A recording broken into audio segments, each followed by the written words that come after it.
Hello. Welcome, welcome, welcome. Hello, everybody.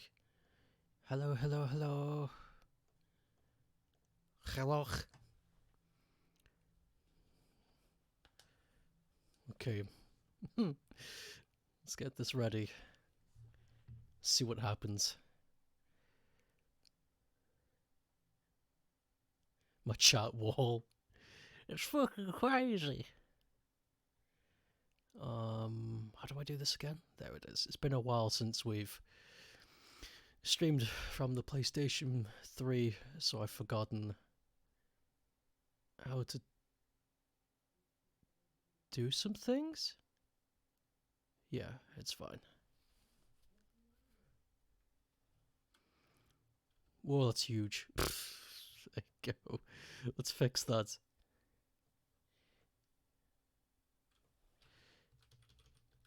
Sonic 4. Good God. Some people really like these games. Like, there are people who are adamant completely that these are really good games. I disagree, and I'll be pointing them out as we go. But that's, okay, the audio should be fine, so let's head back in.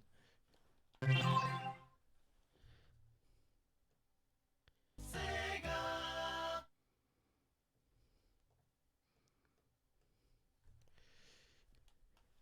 They look good, but they ain't good, yeah. You've seen some speedrun of this? You know nothing else? Well, hopefully this will be enough to, I don't know. Could not find an existing save file. Yeah, make a new one. Go for it.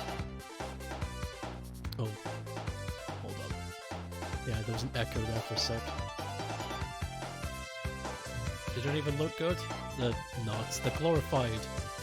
They're glorified mobile games, essentially. And on top of that, there's just a bunch of... There's just a lot of stuff wrong with it. Hold on, I'm fixing it.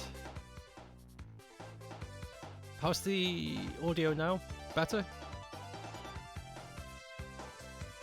Skibbity hibbity hibbity hop. Audio gone the bot drop.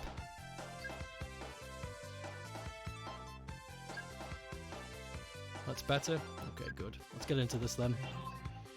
I will show off what a special stage looks like in this. But I'm not going to go after the Chaos Emeralds. There's no point.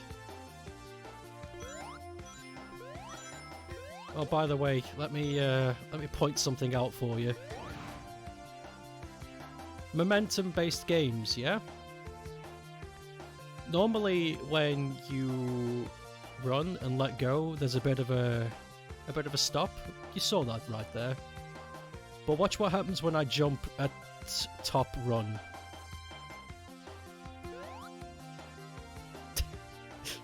Dead stop. That shouldn't happen. The momentum should be carried, it shouldn't be halted. So that's my first gripe.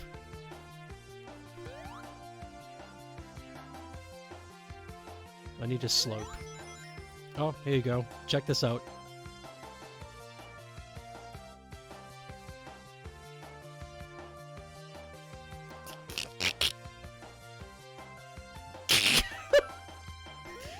You shouldn't just be able to power walk up a fucking slope. You need momentum to get up the slope. Here's a good example.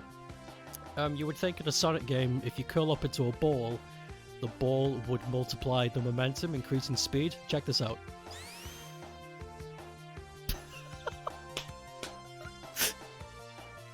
Sonic weighs... Sonic weighs a fucking ton in this game. So immediately, this doesn't feel like any Sonic game. This just feels like a really weird mobile game.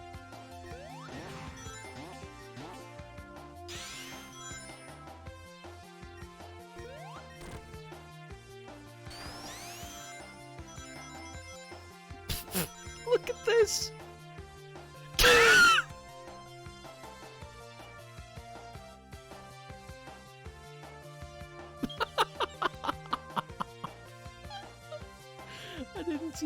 to do what I need to do.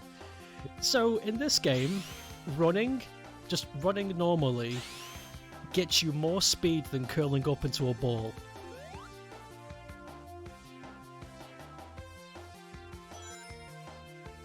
That is not... That ain't Sonic.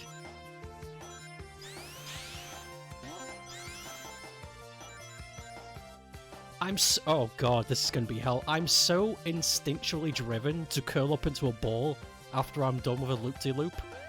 But in this game, that's a bad idea. Don't do that, because you'll just stop. Don't curl up into a ball.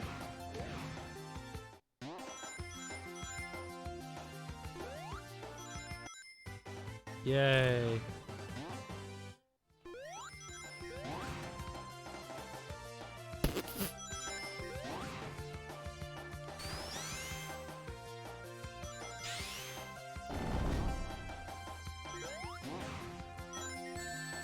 Oh no.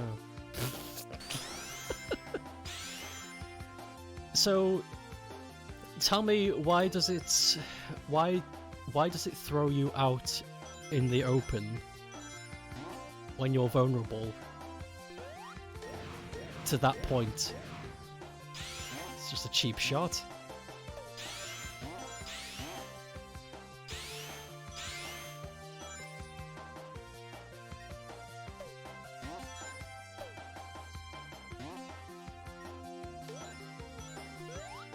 Oh yeah, the homing attack only works if you're already in a hop. If you try and do it from like an incline, you just sort of plop forward. It's weird. Here you go. I'll show you what a special stage looks like.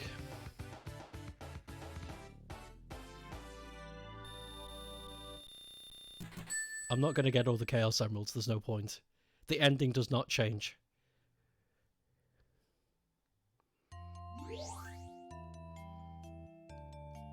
So the stage doesn't rotate on its own, and you gotta try and maneuver through like a maze. You rotate the stage, and Sonic just falls.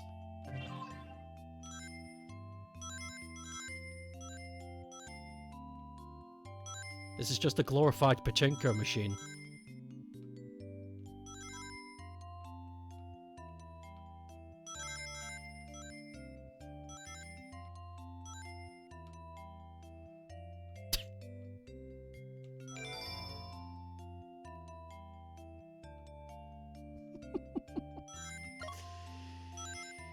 Oh boy. People say they like these games.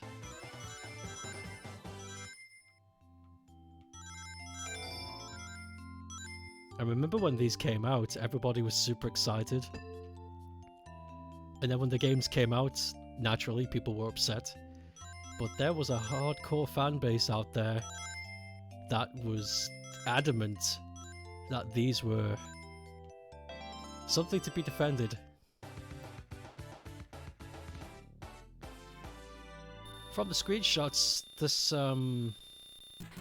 looks great, but in motion it's awful. Yeah. We have a new emote for Twitch, and it's weird. What is that, Moo? Oh, Mod. Mod love.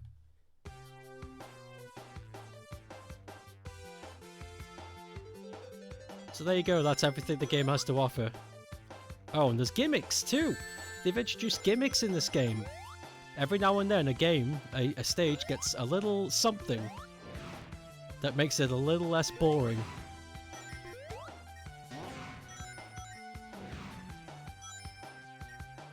But honestly, it means nothing.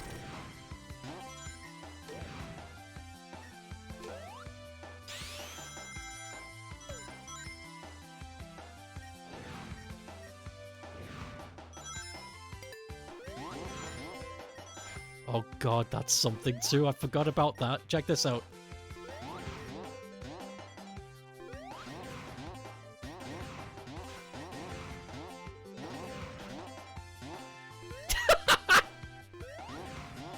If you at any point push any button or tilt a direction that you're not supposed to go on those things, it just breaks. So if you see a spring or a speed pad, just let it take you.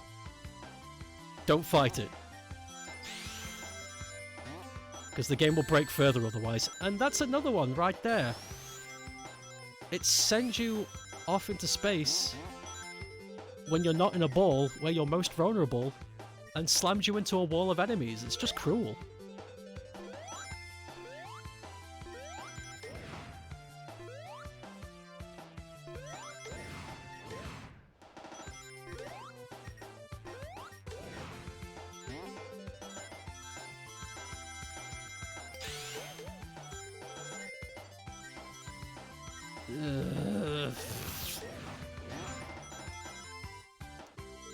I'm wondering how far I can get into both of these. I'd like to be able to finish both of them by the end of the day, but I don't think that's going to happen. Maybe if I knew the games better, I could. If there was like a speed run. Bing!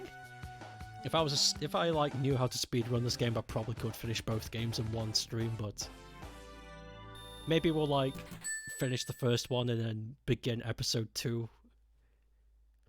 And then we'll finish this off on a Tuesday. Oh, also, this game doesn't automatically go to the next stage. During the points tally, you have to push a button to tell the game that you want to go to the next stage, otherwise it just spits you out at the at the zone select screen.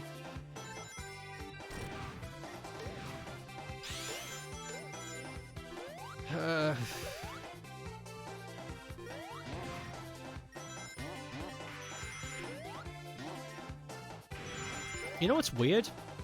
This was made by Dimps, and those were the same people that made the Sonic Advance games. So I don't know what the fuck happened.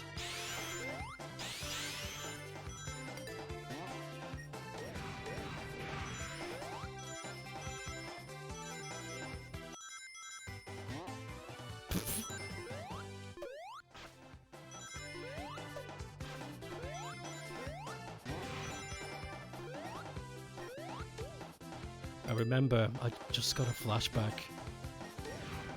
to college when episode 2 came out.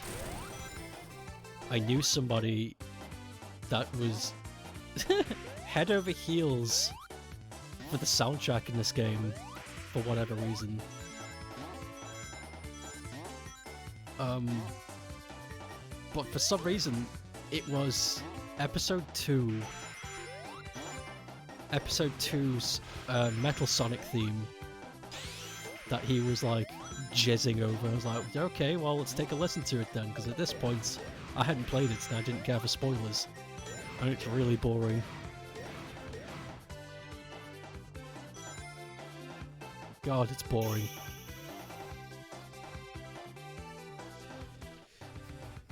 The OST in this game can be good if the right instruments are implemented. Here, I'll show you what happens if I don't say play next act.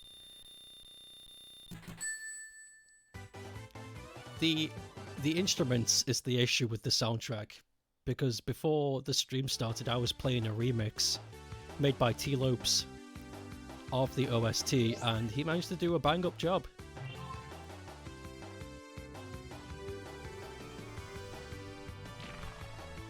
Yeah, check this out. So, we got a hub world, essentially. And did you know you could just go straight to Mad Gear Zone? I don't have to do any of this. I don't have to do Casino Street. I don't have to do Lost Labyrinth. I could just go straight to Mad Gear and we can go to the final zone right afterwards. The entire game's open to you immediately.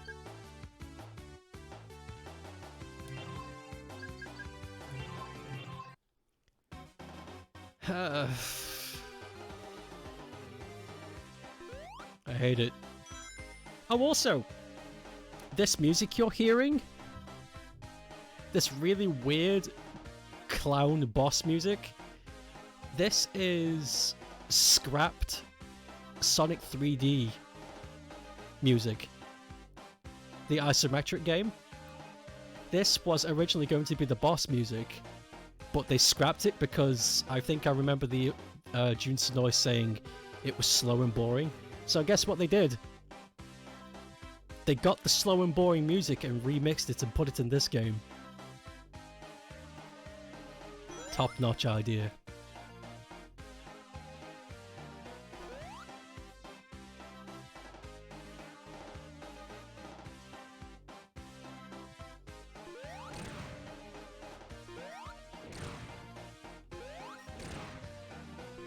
There is something good about the bosses in this game, though. The Eggman boss fights have a phase 2. And I do like that. That is actually pretty neat. That's a cool idea.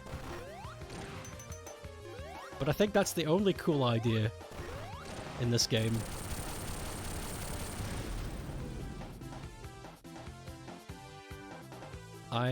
There may be more cool ideas later when we stumble across them, but at the moment, nothing comes to mind.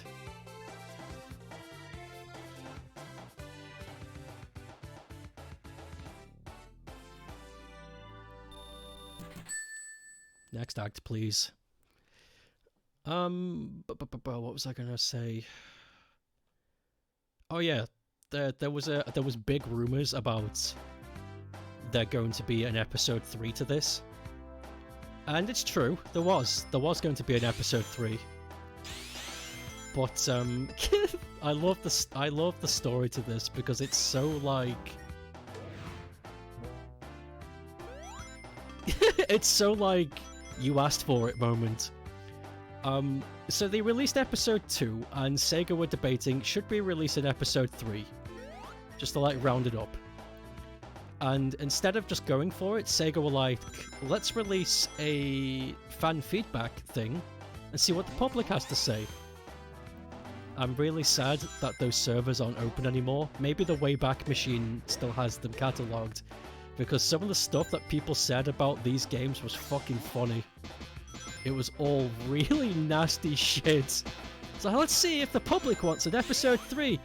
No, they don't. They really didn't. This was during the time where Sega didn't know the internet.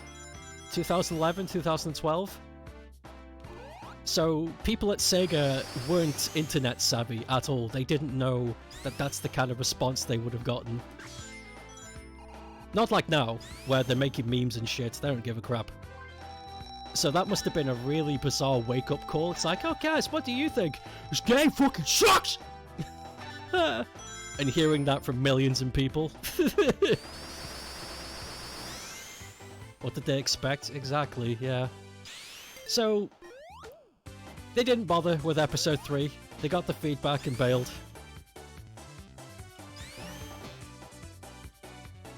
The only reason episode 2 was made is because of the sales of episode 1.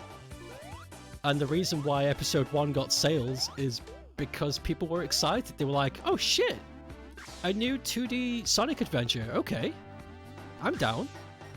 People saw the screenshots and was like, okay, I'll buy this. And I did the same. I was one of those people. I saw the trailer, I saw the screenshots, and I was like, bruh, oh, fuck, okay, let's give this a shot. Started playing it, so I was like, oh, no. What have you done?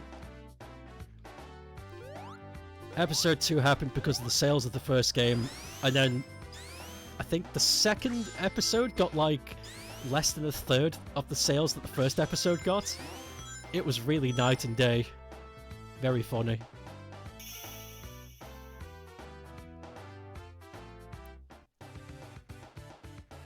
What was Sega up to during this time? 2011, 2010, 11, and 12, what were they doing? Sonic Generations was a thing, so that's the big Sonic game they made during these games. Was it Yakuza 5? Yeah, Yakuza 5 was 2012, so that's... I feel like something else.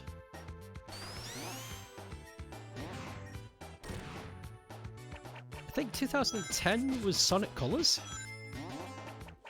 It was a strange time. Very 50-50, that company.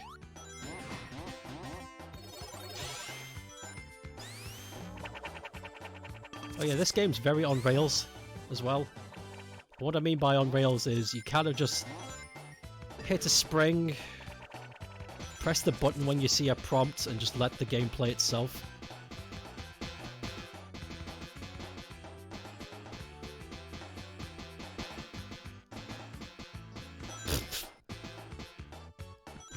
This is hell. What team made this? Dimps, the same people who made the advanced games for the GBA.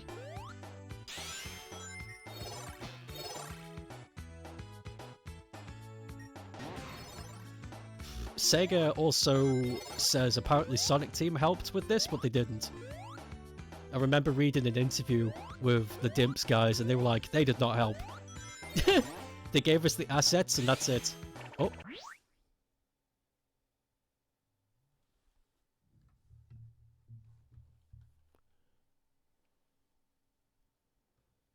Uh-oh. Everything okay? Are we back?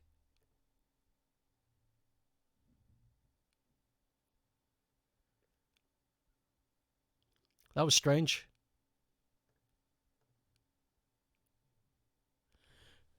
That was weird. Not only did my frames drop, but my OBS freezed for a sec. Oh no, not retry. Fuck. Jesus, I don't want to do this again. I don't know what happened. Maybe Dimps were just in their heyday during the GBA. That's about it. Maybe there wasn't any real big reason.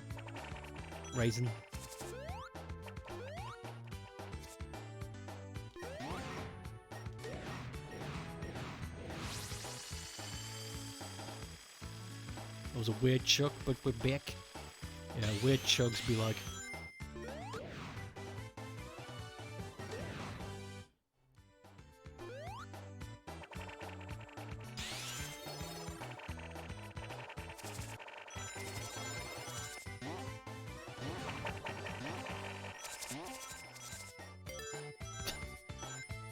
I know it's a casino stage, but they just throw lives at you in this one.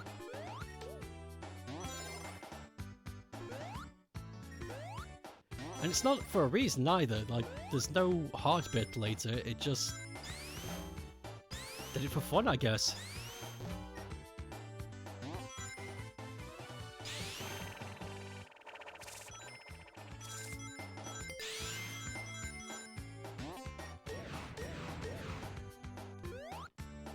Oh, I remember this. There's actually a bottomless pit here.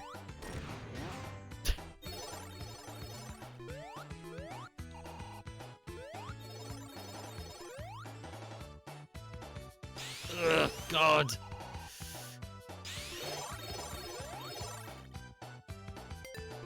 Game smells like ass.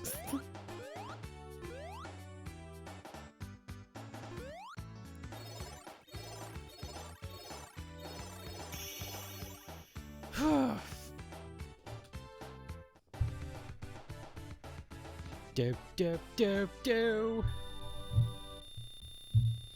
I saw a cool thing on the Tinterwebs.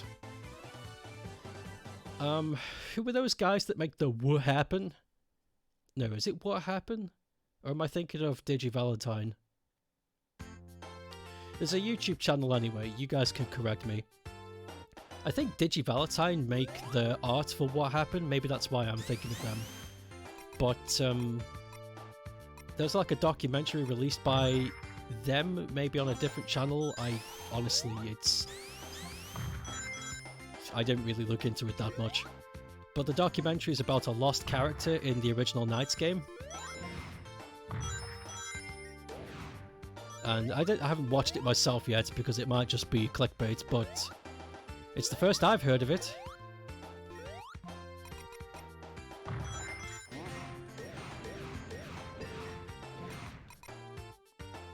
Matt and Muscles? Who the fuck is that? Who the fuck is Matt Busile?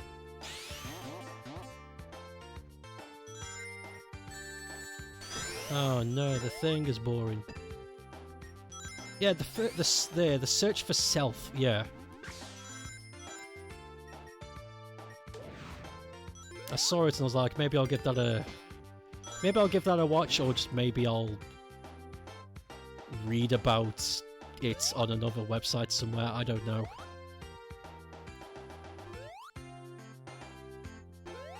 He does have the series of What Happened. Oh, so that's the guy.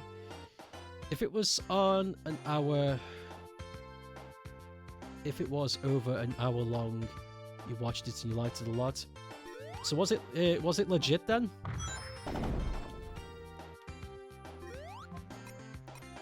It didn't have any needless bias, did it?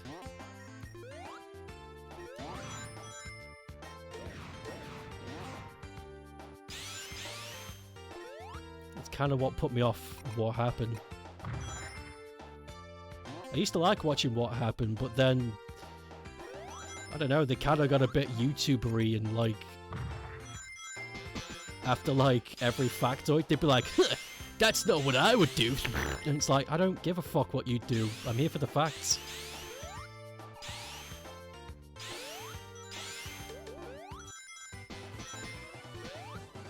It was legit. Okay, I'm interested.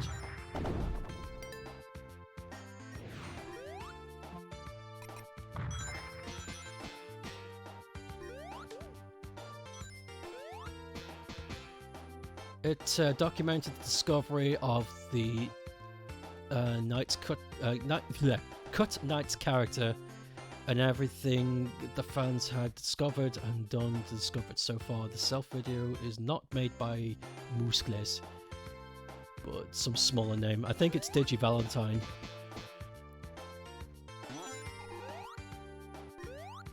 Oh, I don't know.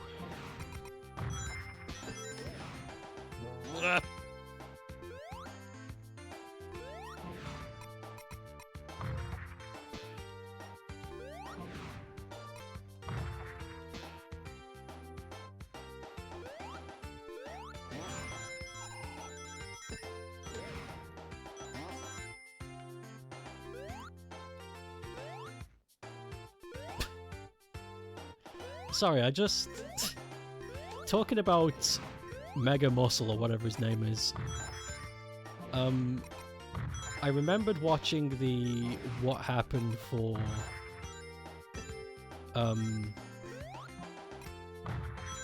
Was it Golden Axe? Maybe it wasn't Golden Axe, I don't know. There was a...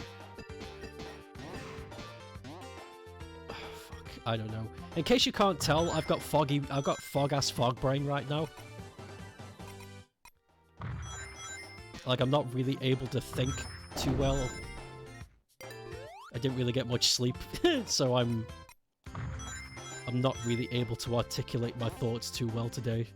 So you're gonna get a lot of today. This level music is brain rotting. This game is brain rotting. Ugh.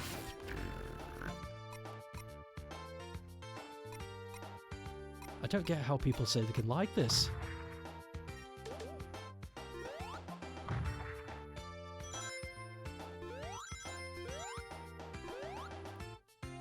I don't know, it's like, taste is subjective.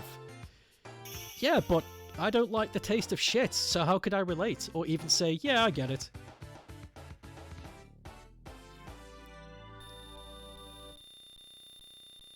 There's a line, you know? There's a line where I have to sit here and say, no, this is not okay.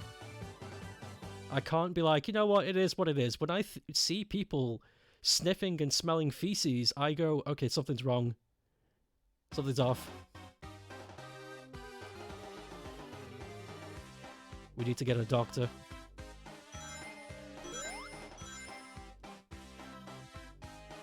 Oh, I remember this.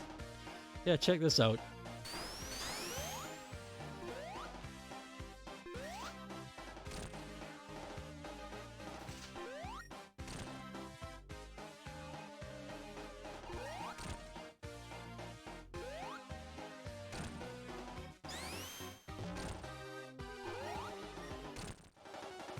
boss battle.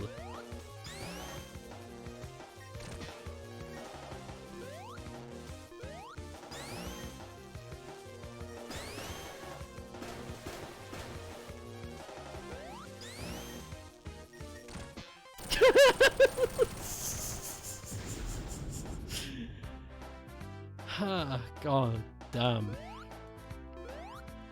At least the labyrinth boss is challenging. I remember that much. Yeah, that boss doesn't fight back at all. Just sort of lets you do whatever you want. Oh! Here's something. I don't know if it's just me, so open your ears for this one. But one of the stages in the Labyrinth Zone sounds very Crash Bandicoot. The music, I mean. What confirmation? I don't know if it's Act 1, Act 2, or Act 3, but one of them has a section that sounds a lot like a Crash Bandicoot song.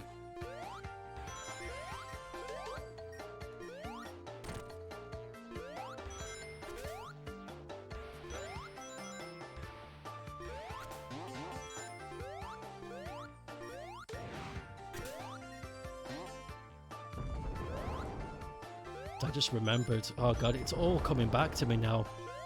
I just remembered there is a minecart section. Again, I don't know which act it is, but it's pretty much just Donkey Kong Country. All of it.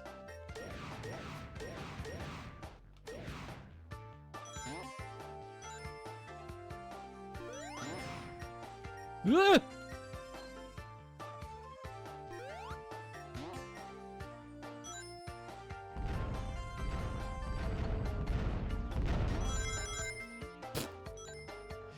Very good. One thing I am going to give props for in this game, without being too much like an asshole, because I am going to give credit where credit is due! Where credit is due. And even though this looks like a mobile game, I think they did a pretty good job with the assets. Like, aesthetics are aesthetics, and the shading is whatever. But I'm looking at the props they've made in all of the acts so far, and I can't help but think that's actually pretty impressive. Look at that backdrop! Look at those aqueducts!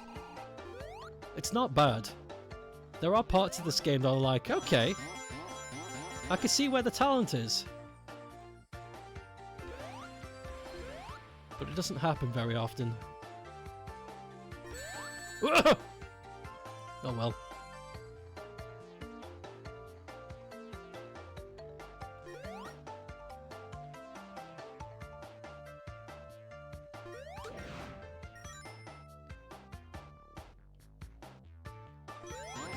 Also, okay, this is a really minor gripe. Like, really minor. This is probably my only problem. Because I'm a stickler for, like, getting shit right.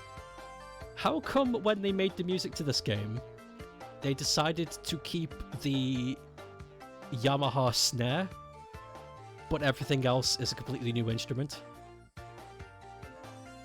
Why didn't they just use the complete Yamaha instruments instead of...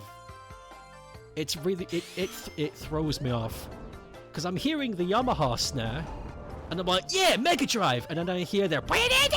And I'm like, ugh. I don't like this. It fucks me up. I don't like hearing it. I don't think it looks that bad, although Sonic looks weird in these environments. I find everything a bit over-rendered. Yeah, exactly. Like, Sonic doesn't quite fit. Yeah, it's like this is not his game. Maybe the snare is super iconic. I get it, but I hate it.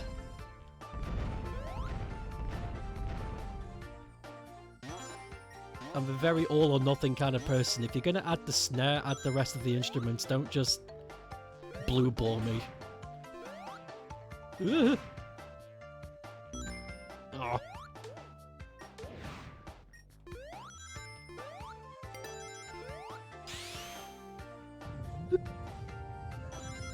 You know what's funny? I bet this would actually be a really fun... That was close. I bet this would actually be a really fun adventure if it wasn't a Sonic game. Like, let's imagine for a sec that this was a completely new platformer that takes inspiration from speedy platformers like Sonic, but isn't. Say like it's Bozo's big fucking adventure, and he just happens to be a fast character. Reshuffle the assets a bit so it's not Sonic related, and I don't think anybody would have minded. They'd just been like, hey, there's a quirky Sonic-esque platformer. There's a cool Sonic-esque character, and it's... Death. And it's not too bad. Maybe because it is related to the franchise that it's worse. The expectations are high. You could see that working better? I should not look at chat.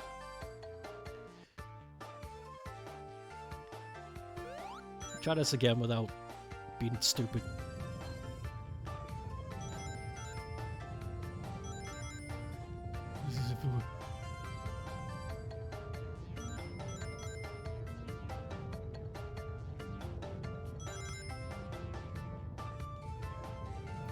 Fuck!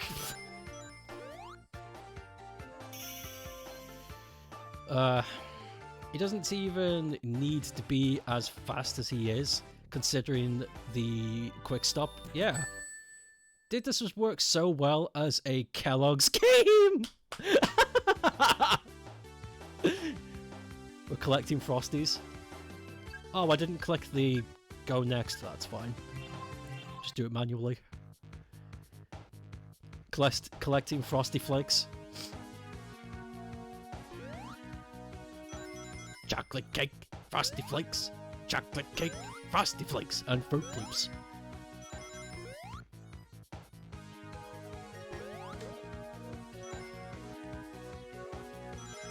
You know what's fucked up? Sonic 3 did the same thing with the whole darkness motif, but they did it the right way, still giving you freedom of movement. In this, it's just, I can't see so I won't run. And it's like, oh, they tried something new. It's like, yeah, but you had the formula. The formula was already unlocked in a previous title. Just do it again. No one's gonna complain. Mario rips and recycles used assets and formulas all the goddamn time. No one's gonna say a word.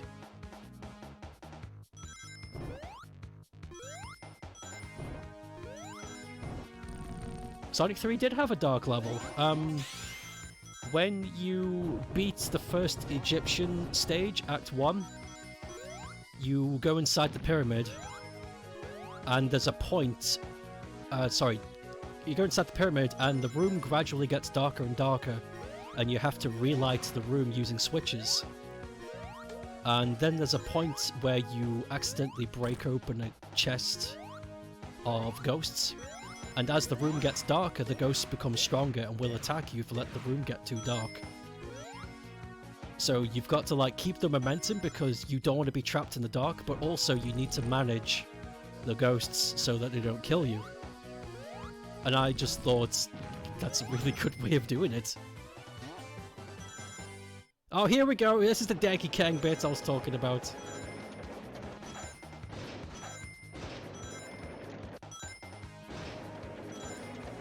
Woof!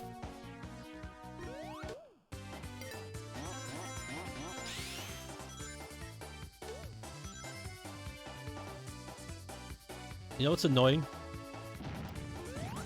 In Sonic Generations, this music, the invincibility music, is used to, there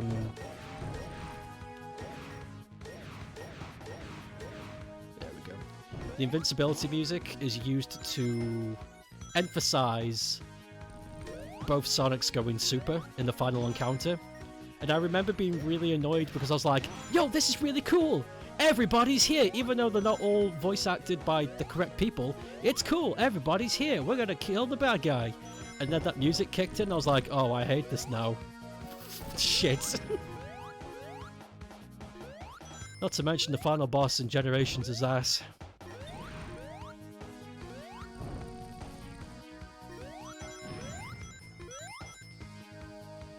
Did you know I beat the last boss in Generations and I didn't know how I did it? The boss started, I vaguely understood what I needed to do. I just pressed buttons because I was desperately trying to understand where my character was. And by the time I reorientated myself, I had apparently won. And then the credits rolled.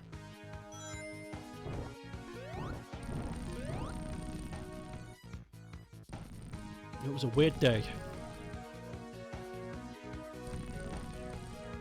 Okay, so which one?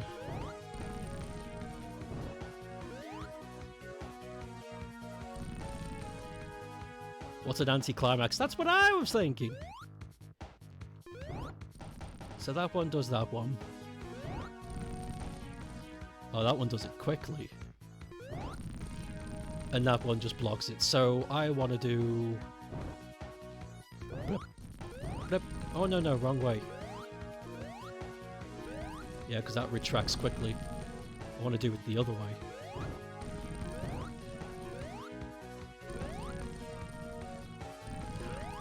Too soon.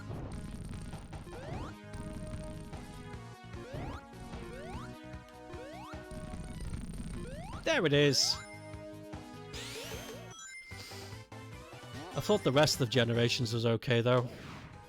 I didn't think it was amazing, but I thought it was okay. I thought... When I finished playing it, I thought, you know what? It's okay, this is good, because... It's a nice way of celebrating the franchise, but could have been better for a lot of reasons.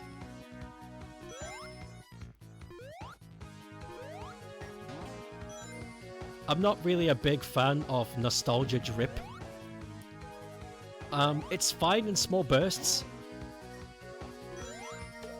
Like once or twice, but Generations relies on it, and that's what I don't like.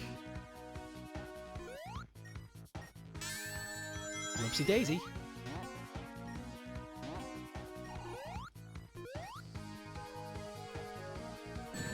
Oh fuck!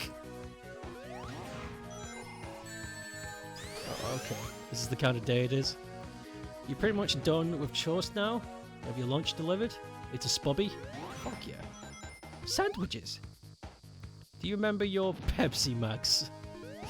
That's right. Do you remember picking up this time? A lot of people in your circle say Generations the best game, which is just, you can't agree with, but glad they like it. I think it's just, I have a problem with it being a highlight reel of other games, and I think when people say it's the best, no, I agree. I agree on some levels. I have a problem with it being classed as the best game, and all it is this is what the games used to be. And it's like, can't we have something cool though? I mean, it's a cool thing. Don't get me wrong. It's a nice project. I mean, there are not many franchises that are able to do that. There really aren't. There aren't that many games that can have a game that goes, let's remaster a bunch of iconic stages from past titles and turn it into a game. And I think that in itself is quite impressive. But I think it's just it's a fun romp down memory lane, and that's all it is. It's a roller coaster ride.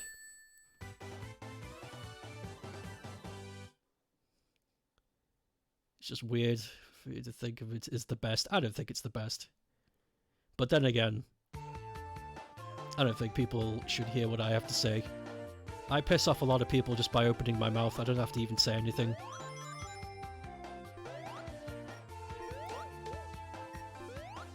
But if I want to isolate it down, the boost formula games, I think the best is Colors.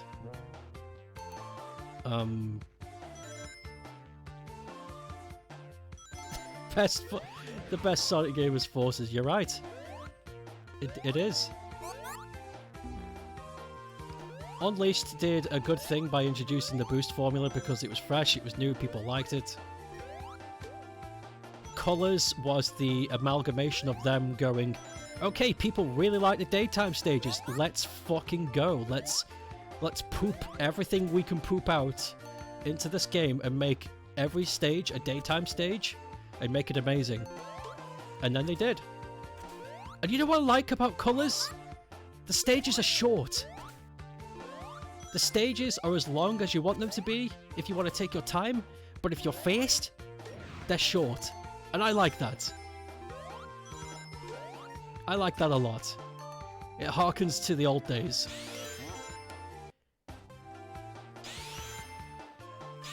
It's like you can take your time if you like, but if you want to be a gamer, well...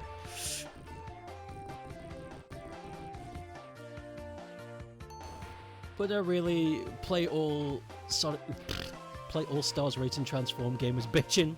I like Racing Boys 3. There it is. You haven't played any of the Boost games, but Colors has a nice visual and seems pretty decent. I'd say it's probably the most decent modern game that has come out in a while.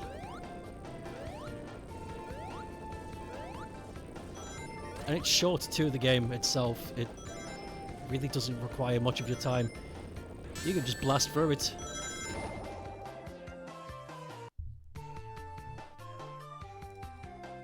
I can't say for Ultimate Yo, though. I haven't played it myself. I have a copy, but... we'll see.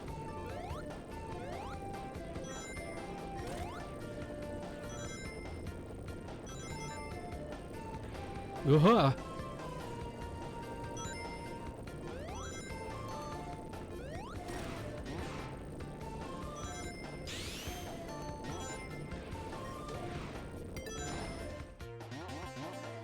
Okay, are we somewhere safe? I want to read. No wonder they re-released it. Yeah, I think they re-released it because it was one of the highest grossing titles, and it was easy to port. I think they would have done it otherwise. Unfortunately, I can't forgive Colors for the Wisp Plague. You're right. Wisps should have just stayed in Colors. It should have just been that game's gimmick. And cover your ears if you don't want to hear spoilers. But if you don't give a shit, then listen up. Okay, I'll do a countdown. 5, 4, 3, 2, 1. Okay, spoilers. At the end of Sonic Colors, you save the Wisps, and they go back to their home planet. And it's a really touching scene. It's like really well animated, and there's a lot of emotion in the characters. And it seems pretty conclusive. So when they came back, I was like, what? How did they come back? I thought we saved them. Are they gone?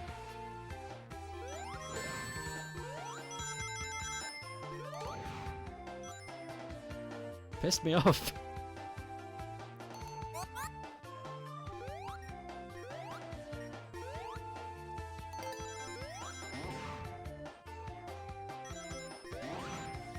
Oh god, I remember the excuse as well they used for Lost World. They brought the Wisps back in Lost World, and their excuse was there are multiple species of wisps around the galaxy, and some just happen to happen to this planet. And I'm like, okay, well, fuck you.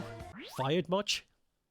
Unleashed on the S series is weird because not only did Sega up the resolution and frame rate, they also fixed bugs, as well as made certain animations smoother.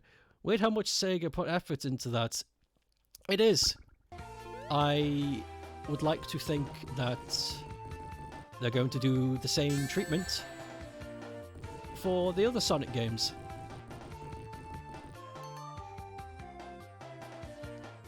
This is death. Oh shit, if Wisps are in the new Sonic game. Oh, I'd be so disappointed. Leave them alone! Leave the Wisps alone! They've been through enough! Don't turn them into rabbits! The Wisps are the best thing to happen in Sonic. Oh, fuck it. I don't know the creepypasta. Like the ending didn't even matter. That's how I feel about that.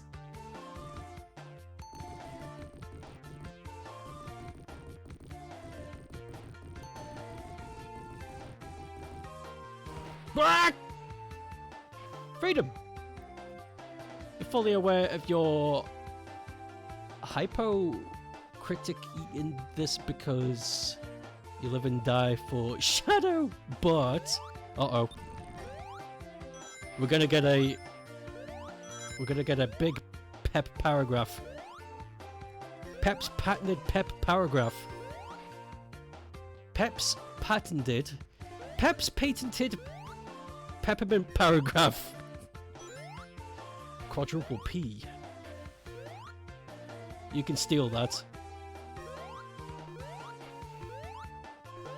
How do I get out of here? See, they tried to replicate what Sonic 1 did with the whole jump off at the right time, but this is just annoying.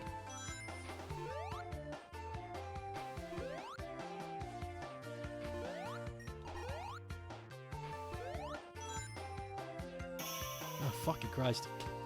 They should bring Shadow back, though. I'm not a big fan of Shadow, you know, and whatever, fuck me. Who gives a shit what I think, but they should, you know, bring him back, do something with him. Give him a bigger role in something, I don't know. It feels like they just did him dirty. They brought him in because being edgy and dark at that era was cool, so they just shoehorned in a dark and edgy hedgehog for the money. And then once the dark and edgy era ended, they were just like, okay, put him in the closet.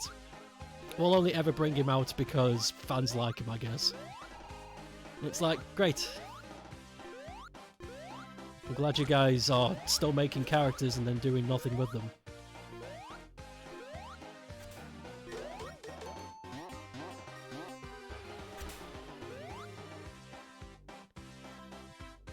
Oh boy.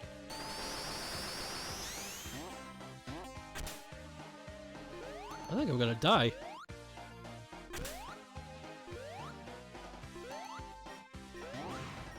Oh no, we're good. Whoa. Speaking of sneak, as you said in Discord, you accidentally saw some spoilers. And a real spoiler saw something would happen. Yes, I saw that, and I was going to inquire, but I just don't want any clues on. I don't want any clues on how you were right. Like, I want to keep it all to myself until the day.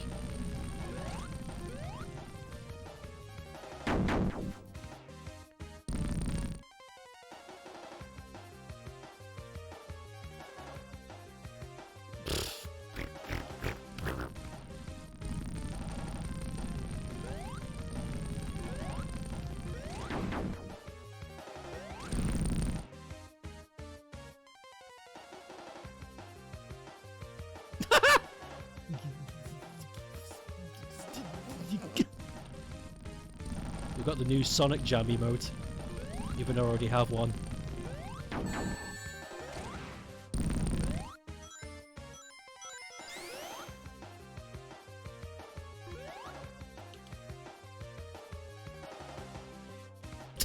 I like how dust and crud gets kicked up when I do that.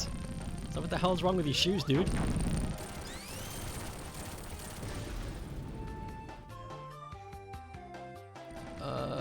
They ain't touching 06. We fixed 06 and just leave it as it is. I just don't think they can fix it. I don't think anybody I don't think anybody can understand what they did to the code, and even if they brought back people who did work on the game, I don't think they remember anymore. So honestly, if they're going to do anything 06 related, they're just going to have to start from scratch.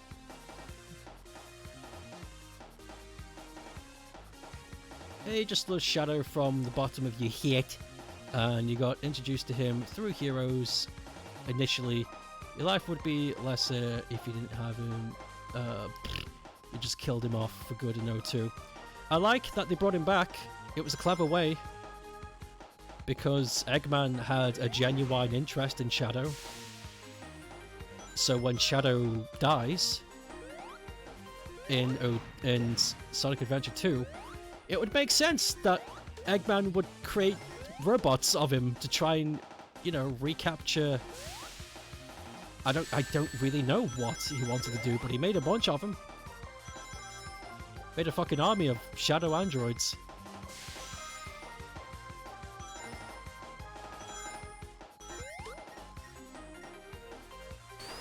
Oh! I thought I was safe here.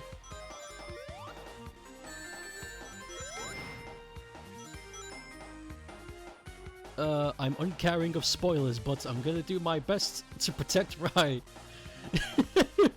Protect him with the coin. You'll tell me one thing? No, you won't.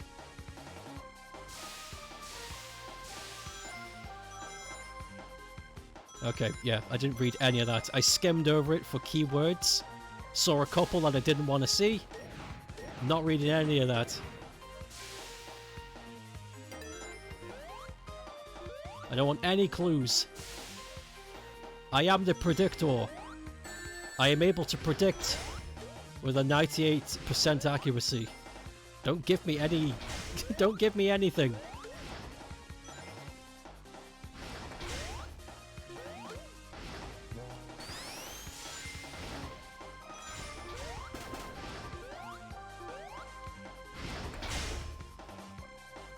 A massive deja vu just for now for some reason.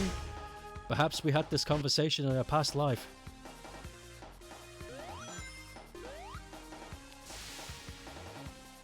Did we really? Oh, this isn't the beginning. Good.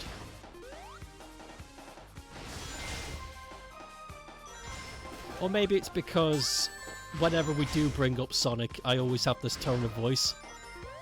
And the last time I streamed anything Sonic was... Gosh, when was it? It's been a while.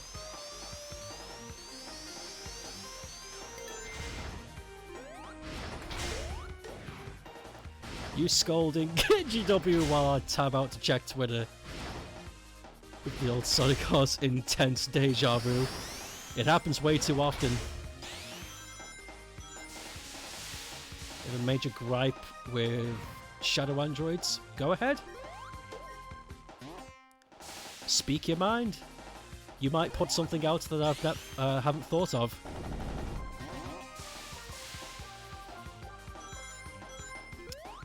Speaking of the Shadow Androids, though, there is something this may be the point you're going to bring up, but my problem is that nothing ever really came of it. The Shadow Android plot was... Whoop! The Shadow Android plot was brought up. It was explored, but never concluded.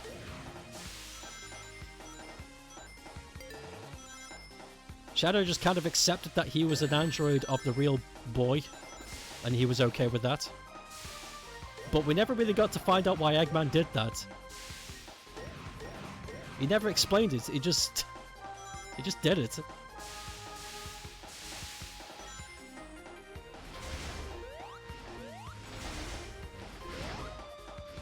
Why do the Shadow androids actually look like Shadow, but Metal Sonic is only vaguely resembles Sonic? That's a good question. That's a good question, one I can't answer, unfortunately. Why is there a monkey throwing poop at the truck again? What?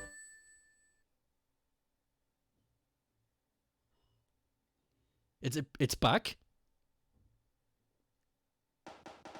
Or is it a different monkey? Shadow Android Plot really was a whole bunch of nothing and caused a lot of people to mistakenly think that the one around now is an Android 2, even though he's not. Oh, so he survived. I guess Shadow game maybe was more existential before it was dumbed down for the younger audience. Oh yeah, I remember hearing that. The original script for Shadow the Hedgehog was a lot more deep. And then they were like, you know what, I don't think kids are gonna like this, so they put a gun in it. Now that's gaming!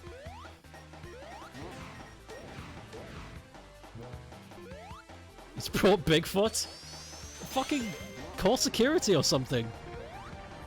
Or give them what they want. Do something to make them go away.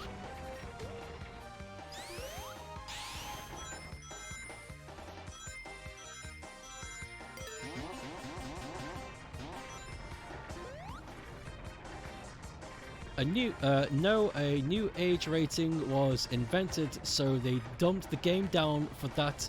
Oh, was that the reason? Oh, that's so unlucky. Imagine if the game came out a year before the new law. Would have been a completely different game. That pisses me off. God damn it, government. Fuck. Don't remember which rating system they were looking at.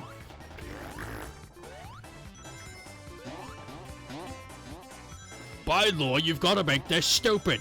Okay. I would really like it if they explored Shadow again. Maybe tie up some loose ends. Maybe they'll do that in Frontiers. Maybe there'll be a Shadow side quest or something. In Sonic Elden Ring. Because that's essentially what it's going to be. It's really unfortunate. Hold on, let me take advantage of this invincibility. Go, go, go! Ah, go! Go! Don't fuck!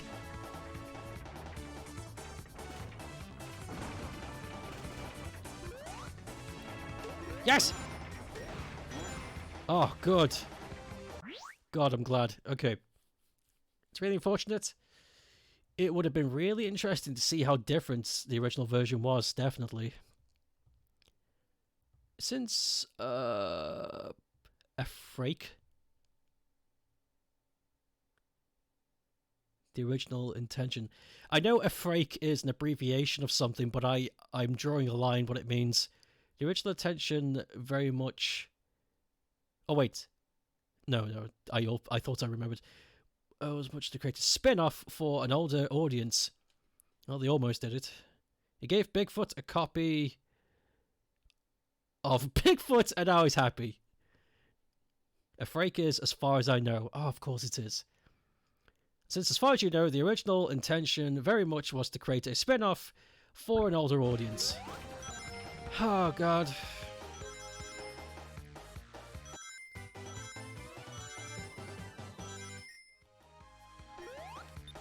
Pooh. That's all I've got to say about it. That's such a shame.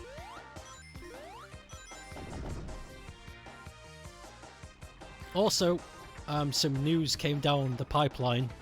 There's a whisper. I don't know how believable it is, but it's a whisper nonetheless. The reason why Sonic Origin... Shit. The reason why Sonic Origins hasn't been given any news yet, despite them saying we would have gotten something early this year, is because somebody at Sega has somehow managed to get in contact with the Jackson family about the copyrighted music. And the reason why we're not getting any news and things are taking a time is because no negotiations are at work.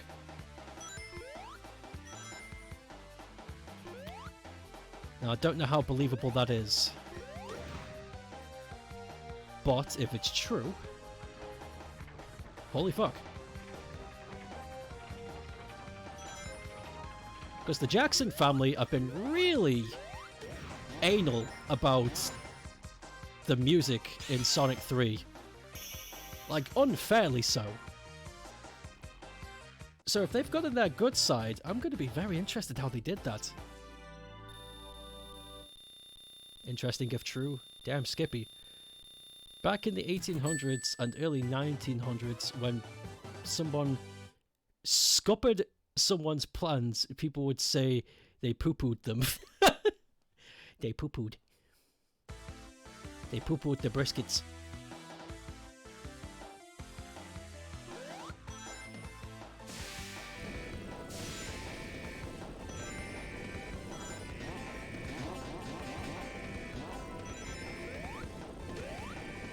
I remember this.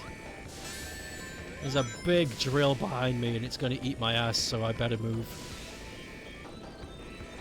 Ah, there it is!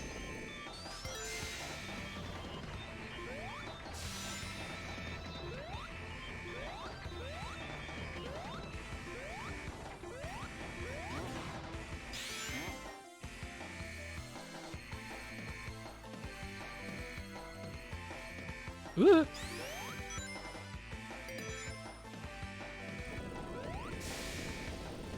Oh god, here it comes. No time to grab the goodies. Just go.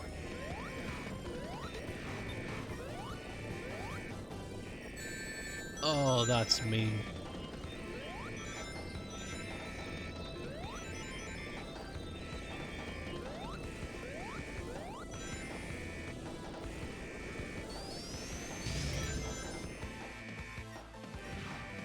What the hell? How the hell did I achieve that?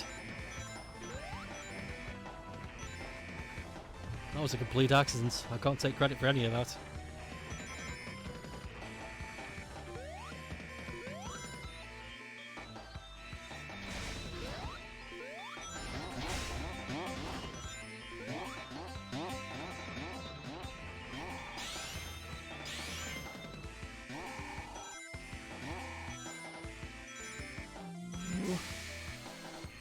Ah! It's okay. Could have been worse. Get the...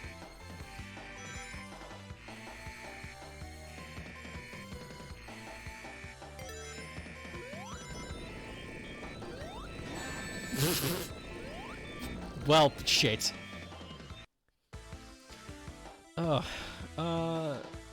You'll stand by your stance that Shadow Story in 06 is a good time in terms of character writing. You loved seeing how different he was after completing his character arc in the previous games. Also, he knows something about... Wait, also, he knew something about what the fuck was going on. That is true, yeah. He seemed a lot more, He was asking less questions than everybody else during the plot line of those games. He wanted to rob the bank, but the sheriff poo-pooed me at the last minutes. You came across a good April Fool's? Oh no.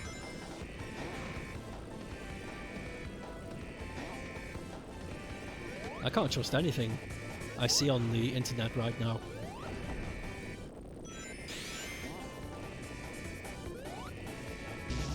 Oh, that sucks.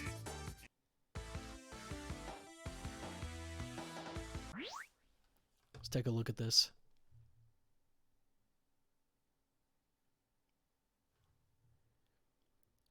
Super Mario Bros. The official trailer. Oh my god.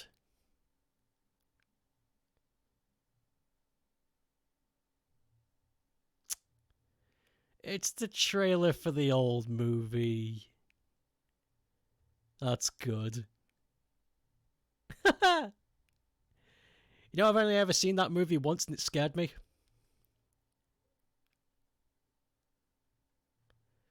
I saw it as a young lad and it scared the shit out of me.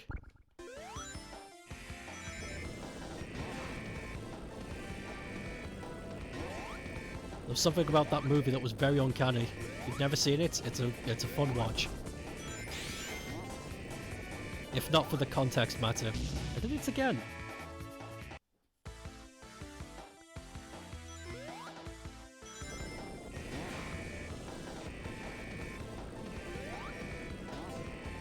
Is this really going to be one of those moments?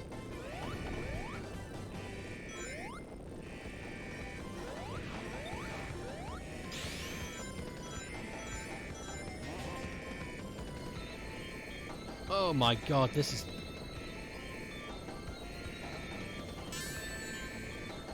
Okay.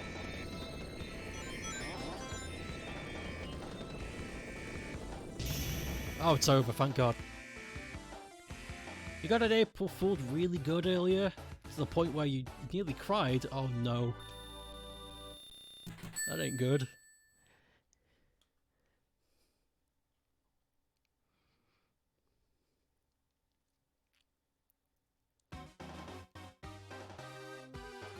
Boss time! Is this the one where it's just a run and gun?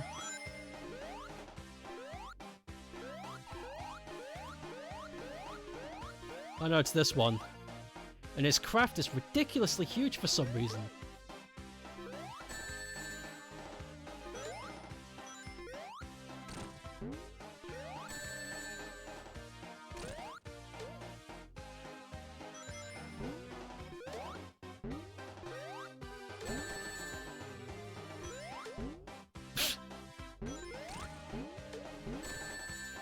I don't know about you, but when somebody said, I don't know about you, but if anybody ever said to me, what classic boss should we bring back? I would have never said I would have never said this one.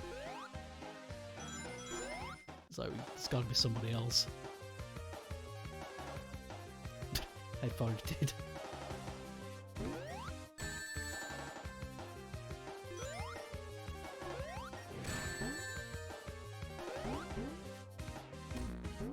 Ah, good. Let me gush about Shadow for a bit more.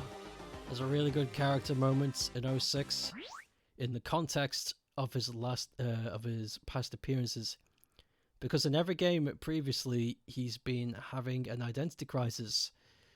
That's done in 06, so when Mephiles tries to manipulate him and turn him against the humans, he just goes, lol, no. In past games, he was very gullible and susceptible to manipulation, and you love that moment. I see. I get you.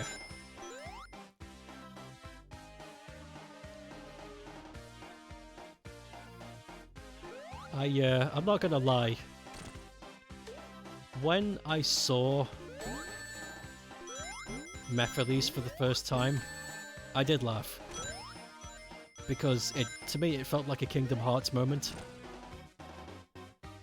It's like a ball of shadow that looks like Shadow, but it's called Mephiles the Dark. And my brain just went, this is just a fucking Heartless moment. Like, it wasn't, but it really felt like it.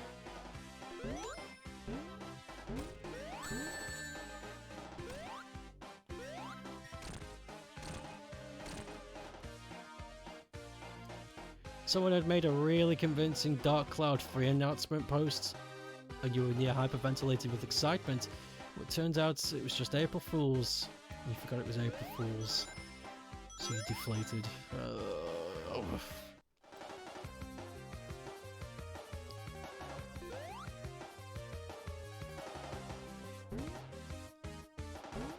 Yeah, April Fool. I just don't like.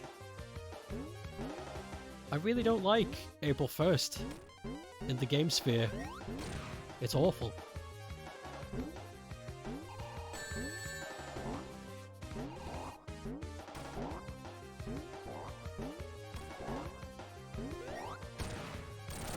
Oh, thank God it's over.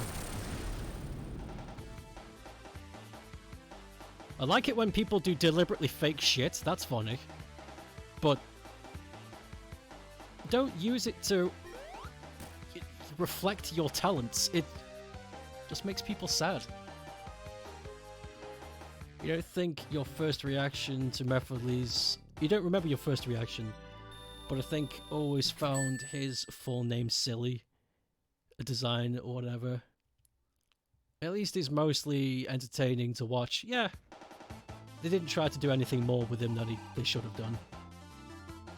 Been waiting 17 years in Dark Cloud 3. And the post, Tyson punched me into the gut. Dark Cloud, where are they? Dark Cloud 1 is a strange game for me because I have a weird nostalgia for it, even though I didn't grow up with it. Like, I started playing it and I was like, yo, this feels like I've played this before, but I definitely haven't.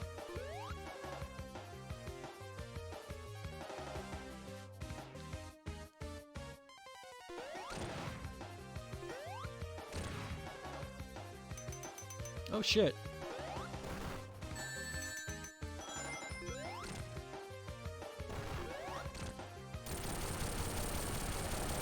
You're not a big fan of April Fools either. You don't like it when others try to fool people on purpose.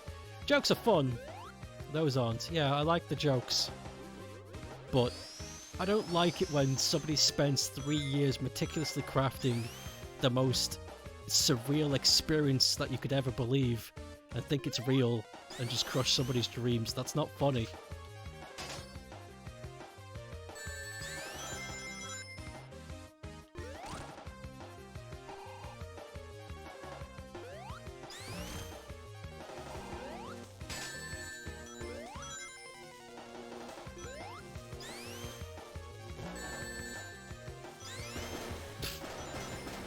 This fucking boss. Do it the old-fashioned way, I suppose.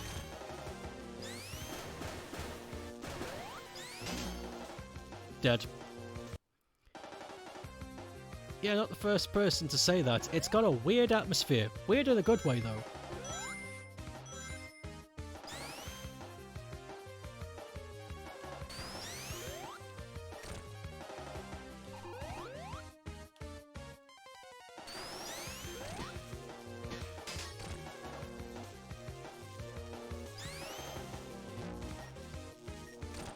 Yay, that one went much smoother. In fact, the whole game is so uninteresting. I'm just talking about other Sonic games.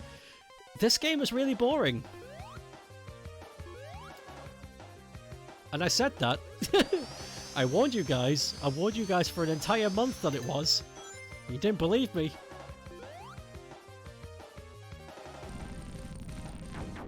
Enjoy Lurk. I'm eating. Good. Nebula. I've been meaning to ask you if it's okay if you want to share it. I want to know what it is you're doing in work. I think you mentioned it before, but I've forgotten it.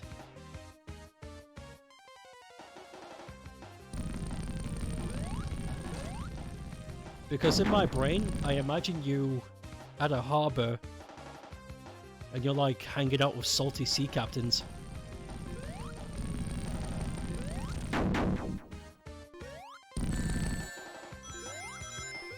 And I know that's not your job, but that's what I imagine you doing.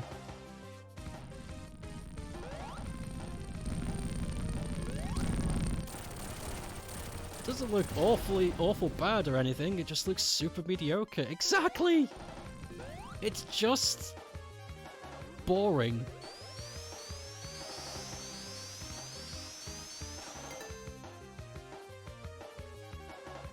Not really much else to say about this. What game am I playing after this? Well, we're going to start next week with the new Kirby game.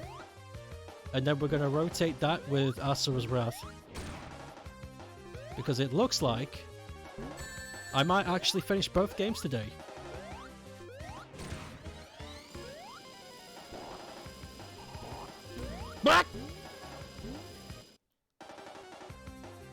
It's exactly why all your ape coin is being pumped into staking up the real ape coin rather than boosting this game. I told you, no one fucking believed me.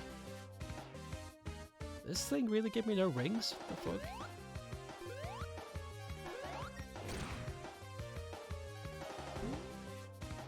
Ugh.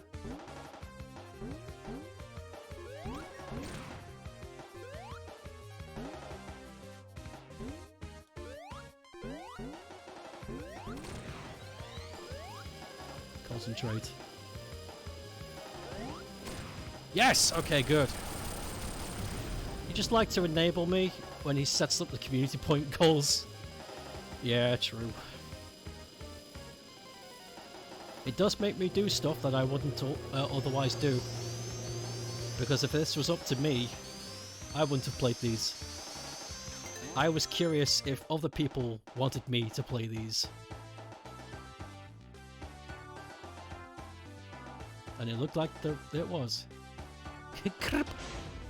Wasn't Asura's Wrath the game that had to release the actual ending to the DLC? Okay, here's a huge piece of...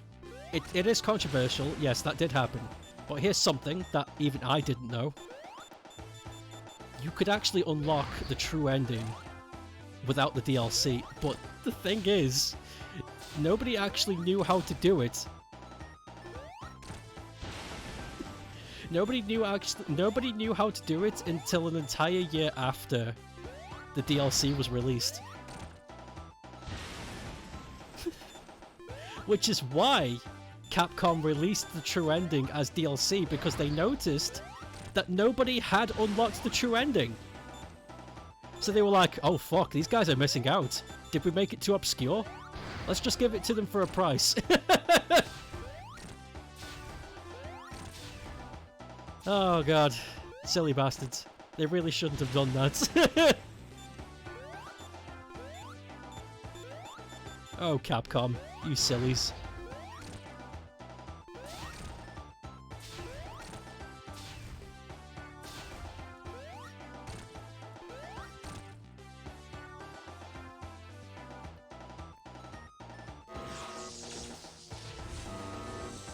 They were smoking serious crack.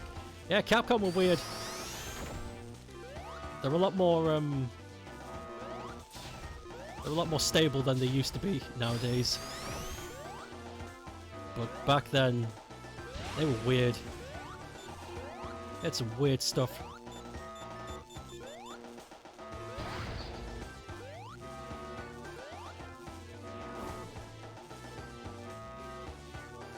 Where is it? There it is!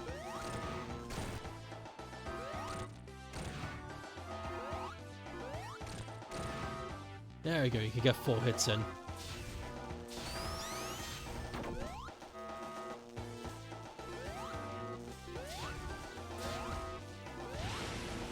Hold on, I'll read chat in a moment.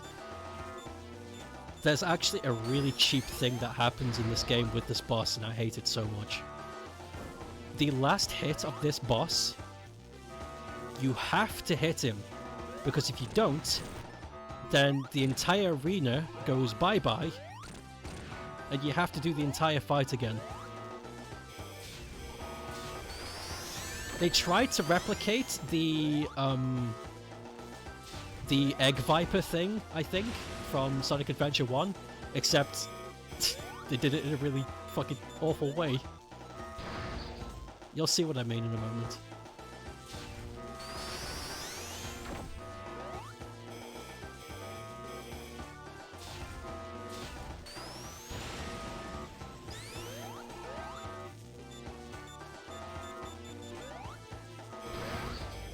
Come on, do your shooty. Yeah, that's it.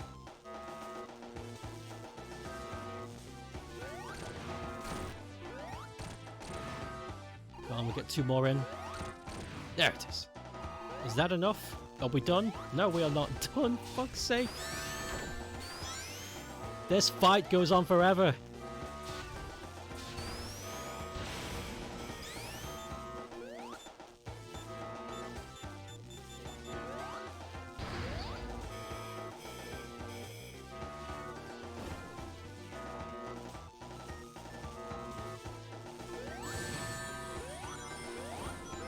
Oh, damn.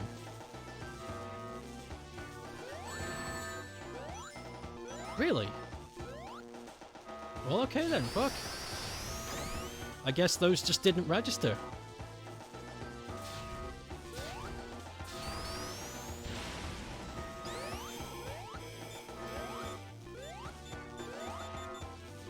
Let's try again.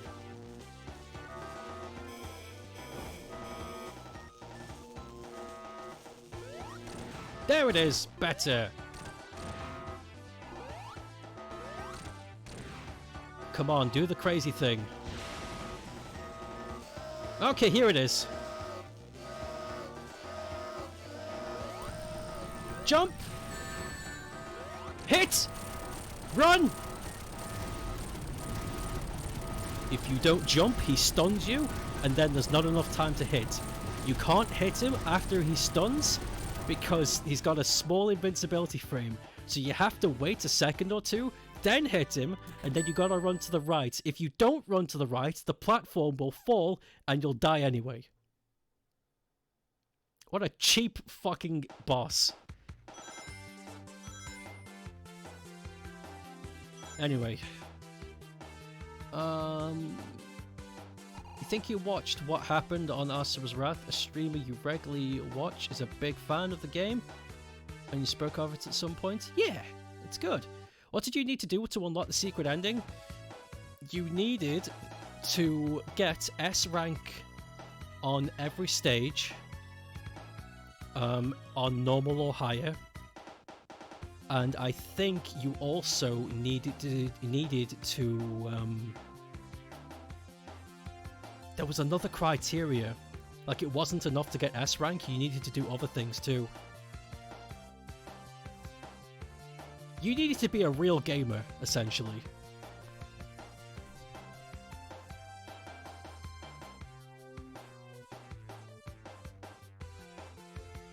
In fact, let's look it up right now, whilst the credits are brapping.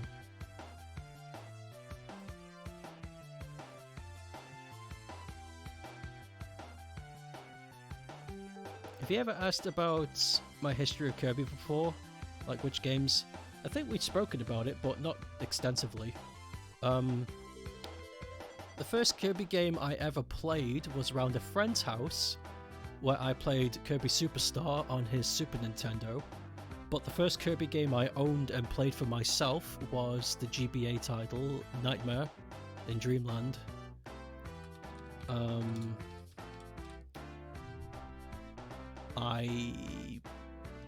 I remember playing the Kirby Golf game on Super Nintendo. I thought that was pretty fun. I own and have played Kirby's Adventure for the Wii. I bought Amazing Mirror, Mouse Attack, and Superstar Ultra for the DS. And I essentially turned my DS into a Kirby machine. I feel like I'm missing one. I really fell off Kirby after that. I know a bunch of them came out after that, like there was stuff for the Wii U and for the 3DS, a lot of stuff for the 3DS, but I didn't buy any of them. I feel like I'm missing one.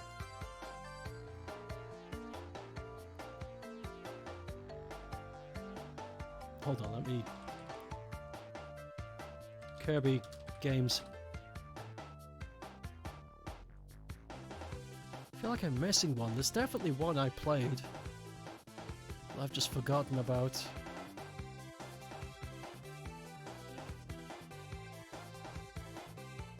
Oh yeah, Epic Yarn. Yes. I played Epic Yarn with a friend over on his Wii. I don't own it myself, but yeah, I played that. And those are the Kirbs. You missed out on all the good modern games, sounds like. Yeah, that's what everybody's been telling me. I fell off at the wrong time. Try again. There's no need to. Nothing happens.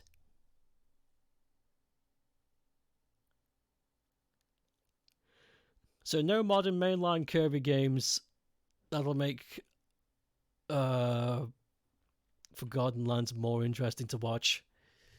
Ugh. Collect all the Chaos Emeralds. How about you bite me?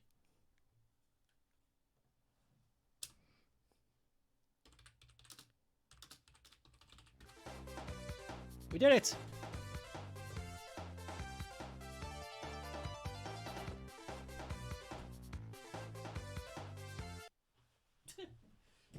Okay. Screen's gone black, but let me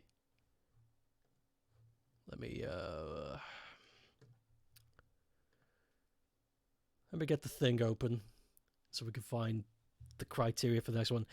I remember the second game actually being a lot longer, just in terms of quality and quantity, so we might not be able to finish it, but who knows? I might be a total gamer today.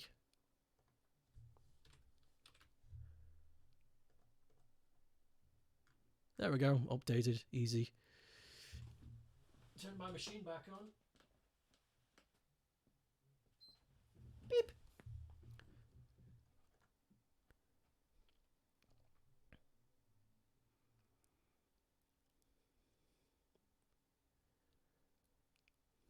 That's it, okay. If you wanted to unlock the DLC without paying for it, you needed to get S rank on every stage on hard mode. And get the true ending to unlock part 4.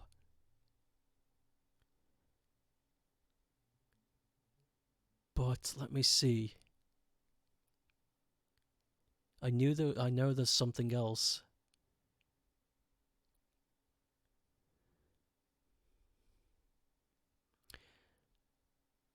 I think you need to get less than like 10 KOs or something. It was something like do hard mode but also don't die. And then you unlocked the final. Fuck that, normal is hard enough, exactly. Fuck that. What do you think I am, a gamer?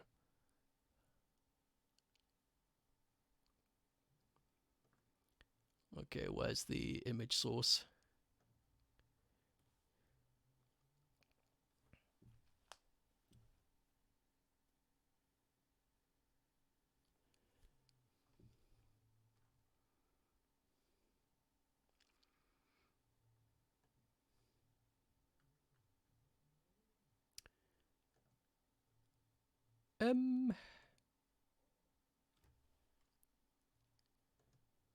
Okay. Ah, there it is. Found it.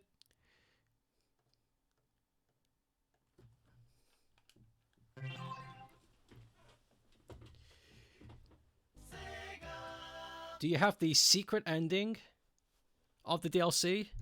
Yes.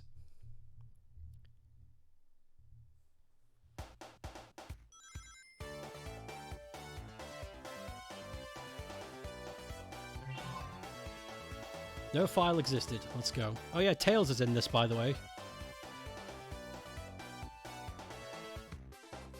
The Sonic Adventure sounds threw you off? Yeah, I forgot about that. Wait a sec. Does it feel like the audio's a bit off?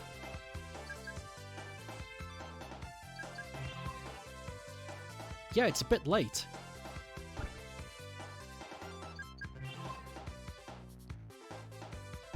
That's definitely not me. That's late. Okay. Pardon me for one moment.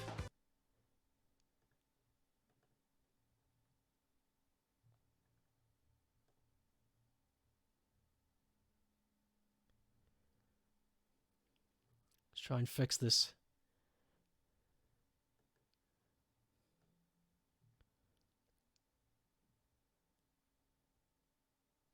Yeah, it's a tad off sync. Something's wrong.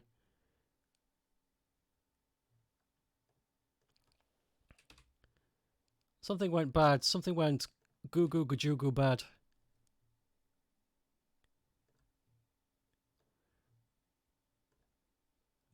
try this once more. The full Arcera experience. I even got the 1 point episodes. So that'll be good. It's that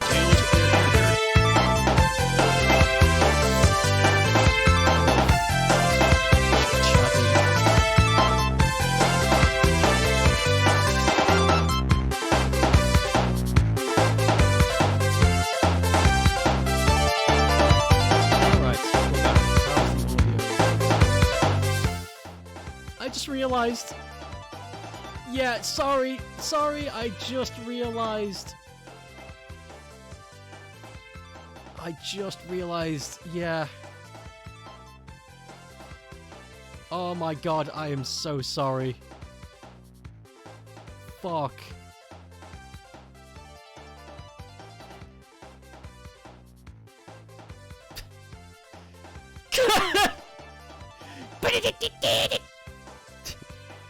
Fucking Christ.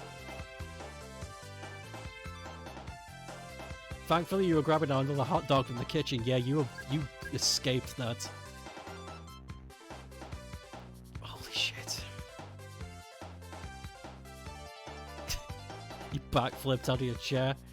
Whenever I open a new source, the default audio resets. So I have to reconfigure the volume settings. And I forgot to mute it when I got the new the new audio source, so whoops.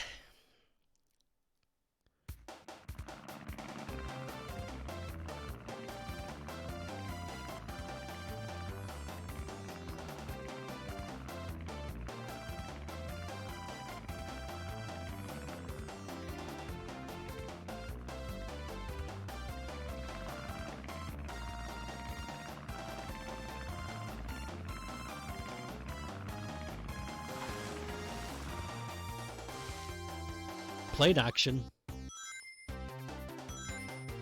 Welcome to the same game. By the way, this is a random, but you were supposed to ask this before since you know about the classic stuff. What's the deal with Honey the Cat? One of the Sega employees was horny. So we made that.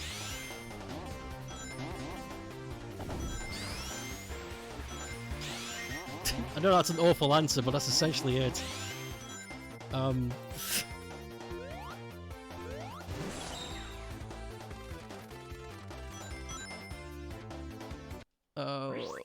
You know it's a secret character from Sonic the Fighters and apparently based on another fighting game girl. Yes.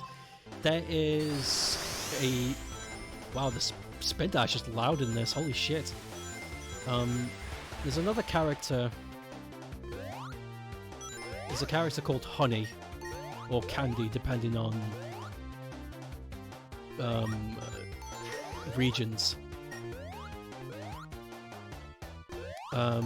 In a fighting game franchise also owned and made by Sega called Fighting Vipers. And the creator of those franchises, not the creator, not Yu Suzuki, but the creator of Honey, like the character designer, got really excited when they heard about that they were making a Sonic fighting game. And as a secret, he put the character in. He just pretty much made Honey as a Sonic character, and that's it. It's not... There's no special anything.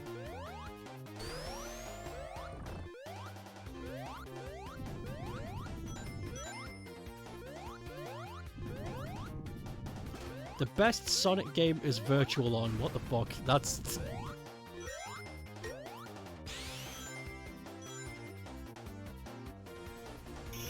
Ping! Oh yeah, let me show you... Ah, fuck, I'll have to show you another time. I wanted to show you what the secret stages look like in episode 2. You never knew actual backstory. That's enough for you? Okay, good. Because there really isn't that much.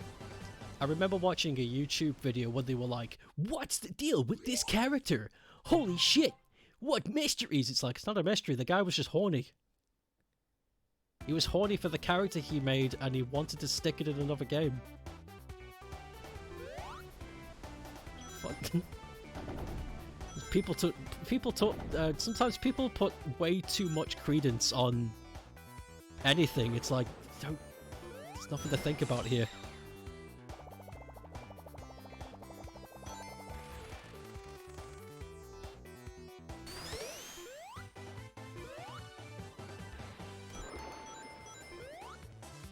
Fighting Vipers characters would fit in Last Bronx. It would be cool. Best bugs.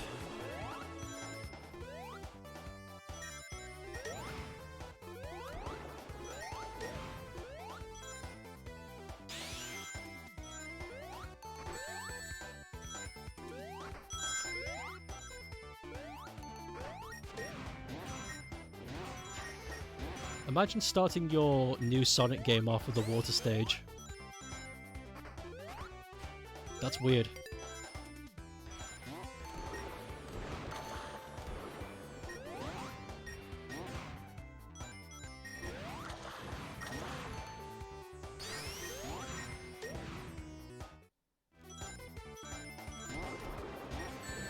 Fuck!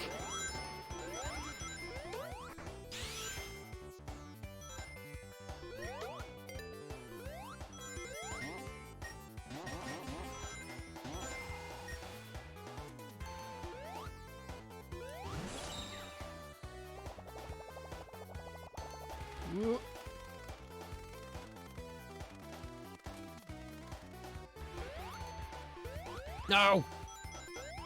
Oh, that smells. Up.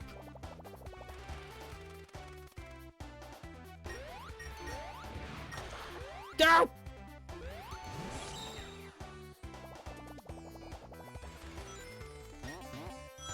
Goodness me. There. You're simply an obscure character and trivia collector. You do like Sonic running on the water. It's a nice touch. There's a lot of cool ideas. Speaking of old Sega, do you know how that Burning Rangers fan remake is coming along? It's slowed down. Probably never going to be finished.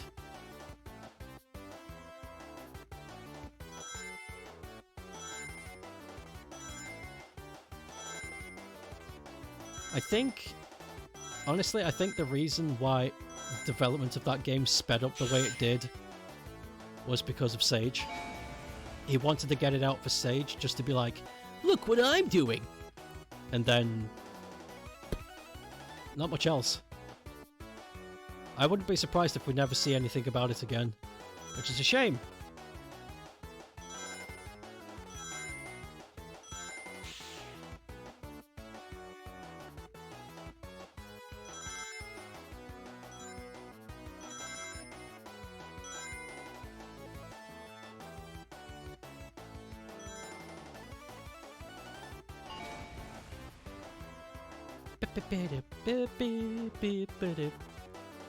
I really don't like half-pipe stages.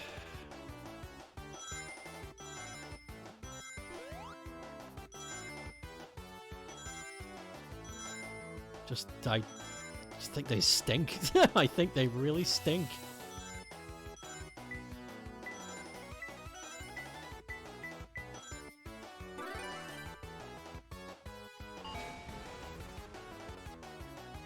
And that's the special stages in this game. I wish Tails always had goggles. It's cool. Did you know Tails originally had a belt around his sock? I don't know how to describe it, but his original depiction If you look at his original depiction before the game came out, the poster they made for Sonic 2, look at his feet. There's a belt around his socks above his shoes. It didn't make it into the final game either. It's only on that poster, and it's never brought back.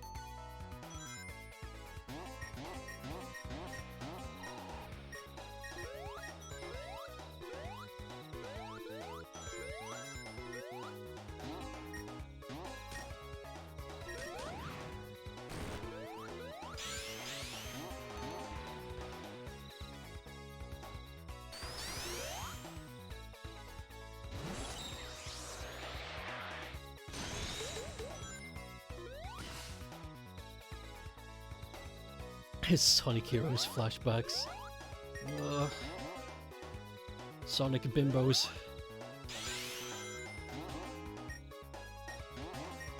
It looks super slow. The animation's just casually jogging. Just doesn't look good.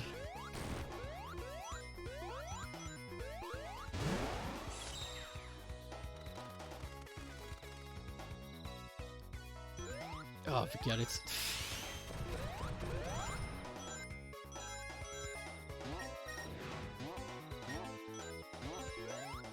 I do like how it's nighttime now. That's another cool idea, but it doesn't absolve anything. That's another piece of trivia you add into the mental collection. It's a weird design quirk that never ever came back. Only ever in that poster.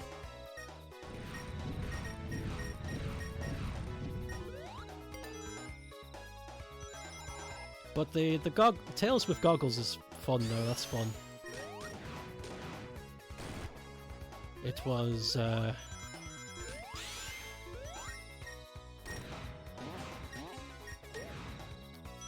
in the OVA he's wearing goggles whilst he's flying the tornado. And there's a secret piece of art inside Sonic CD that shows him wearing goggles. It's good. It looks good with them.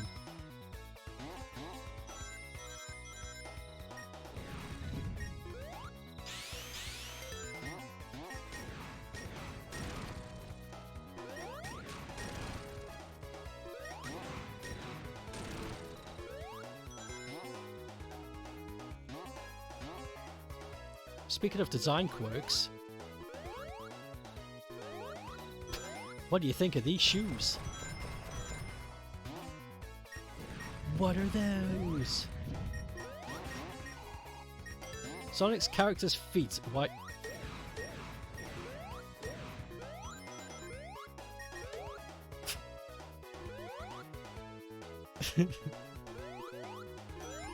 Hold on. You don't like how...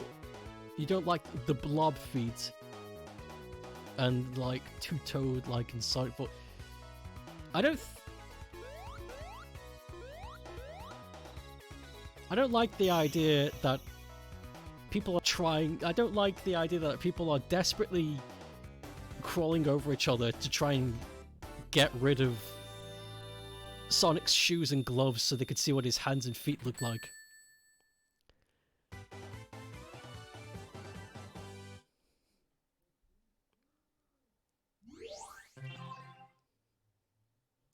It's...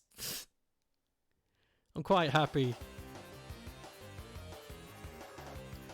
I'm quite happy never knowing.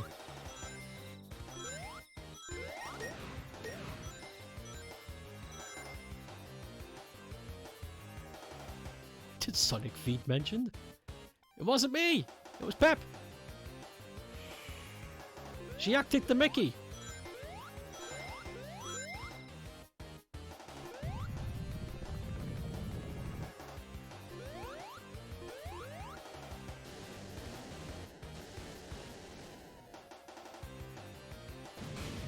Look at that! It was a fake out!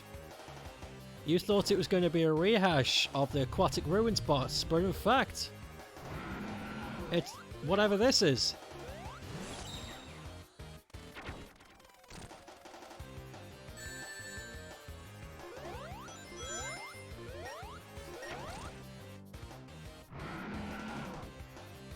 This, actually, you know what this looks like?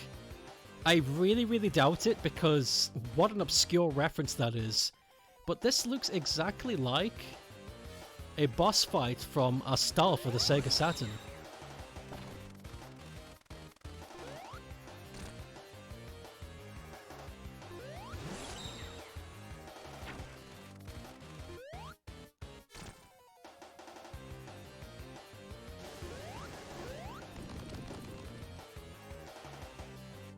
In fact, the more I look at it, it looks exactly like that boss.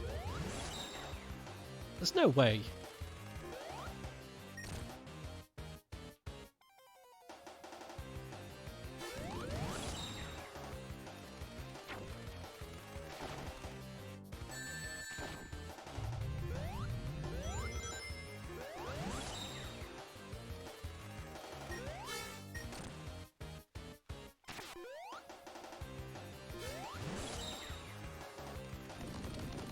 Oh, damn it.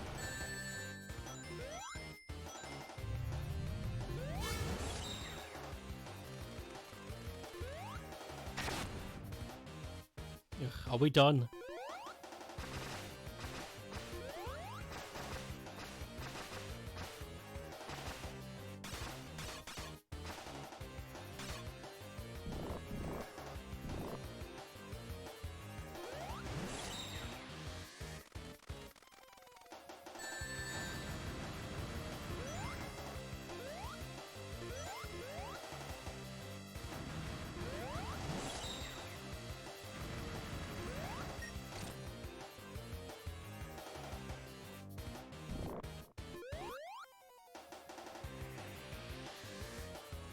This music, it sucks.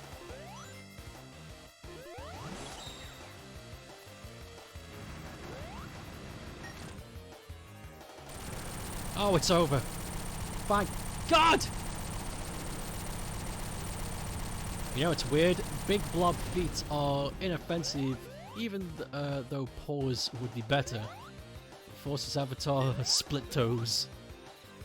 Split toe sounds like an insult. Just make Sonic characters more animal-like. It would work. Yeah, really would. I don't know why they all need to follow this formula.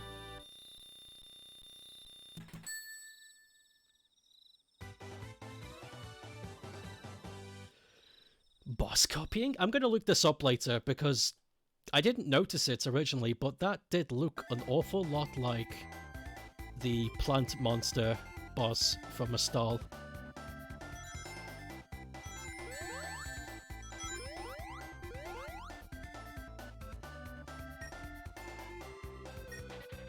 Character mouth flesh.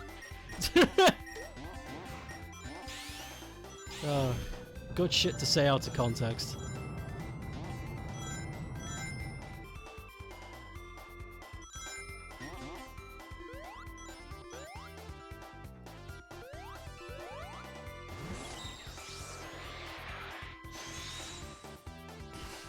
This is what you're supposed to do. Am I supposed to build up speed first? Or do I just push? I felt like I tried that.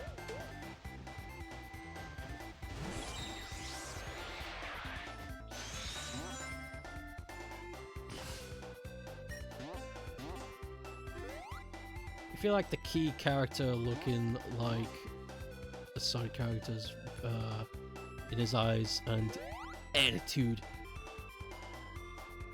The key to a character looking like a Sonic character is the eyes of character. Okay, let's just read that again. I think I read it wrong the first time. Sonic blob feet and mouth flesh. Is this your next game?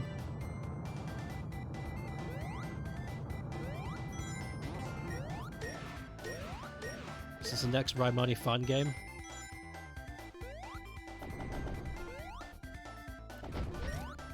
Hey, look, a bear!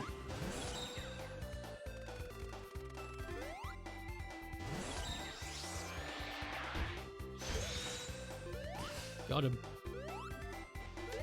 Based on a personal observation and the constant failure to replicate the eyes, so I can't imitate the style that well. I honestly don't know what the... I don't know what the clue is.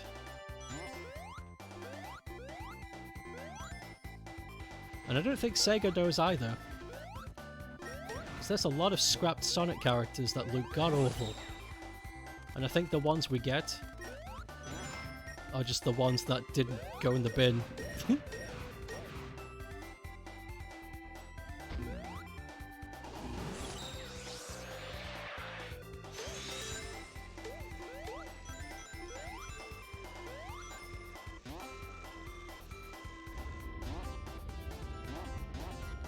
Did you see what Knuckles looked like before he became Knuckles?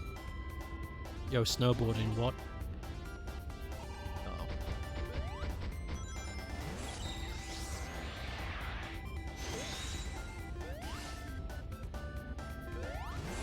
Can I fly this?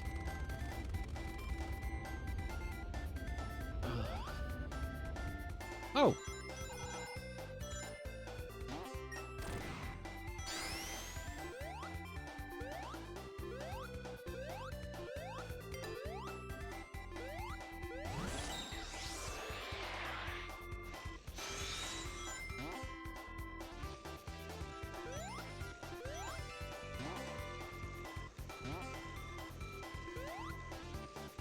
Oh.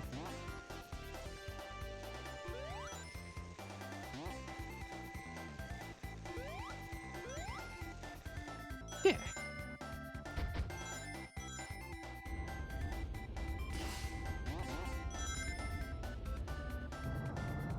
Are we done? Stage is outstaying its welcome.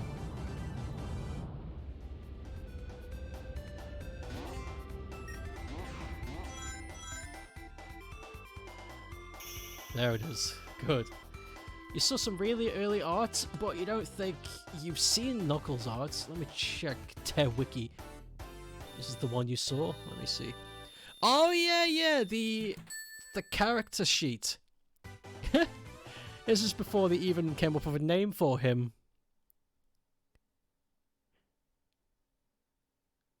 Robotnik Tricks name. Name vows to find and protect the emerald.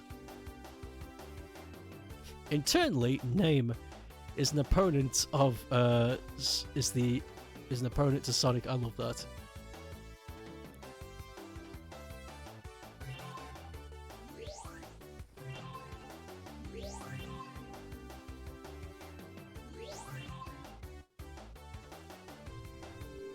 Yeah. Super early Knuckles. Knuckles. Okay, where were we? White Park? Let's get back to that.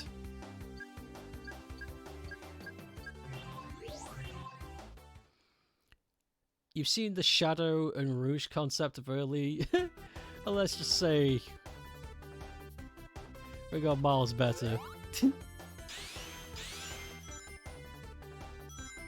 I honestly think the only character... Sonic character that hasn't had the most work done to him is Eggman. He's more or less stayed the same since the very beginning.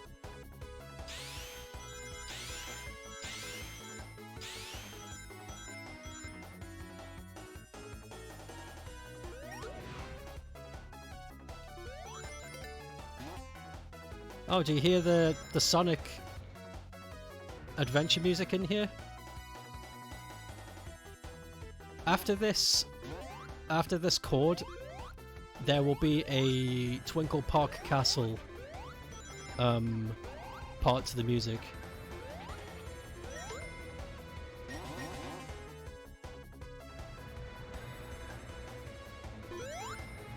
Gotta listen for it though. Okay, it's coming up.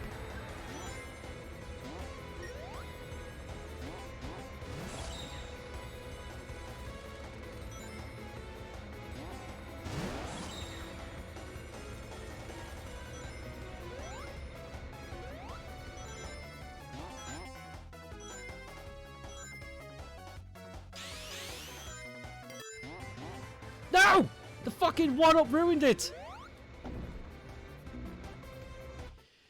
God damn it! We were about to... Ugh. Yeah, but the point is, there's some Sonic Adventure music in this.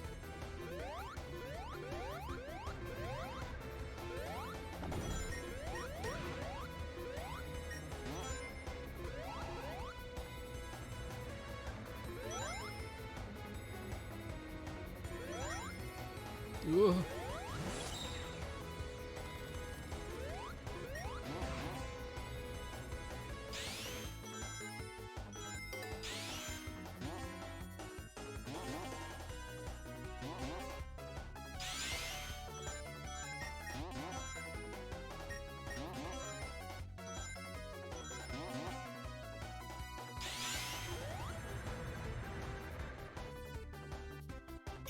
Oh, that was very quick. That I like. Infinite is an unfortunate case since the proper big jackal tail from the concept art was dropped. It's a shame. Infinite was done dirty. Infinite was done dirty. He could have been really cool. He could have been a real thing to remember. That entire game was done dirty, though. They had the opportunity to do something really cool and they fucked it. They squandered it!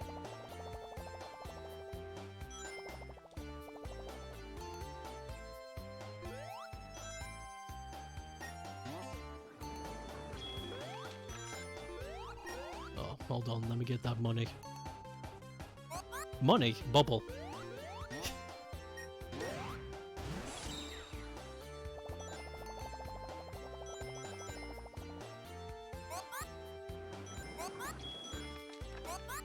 I'm stuck. That stop! Give me life.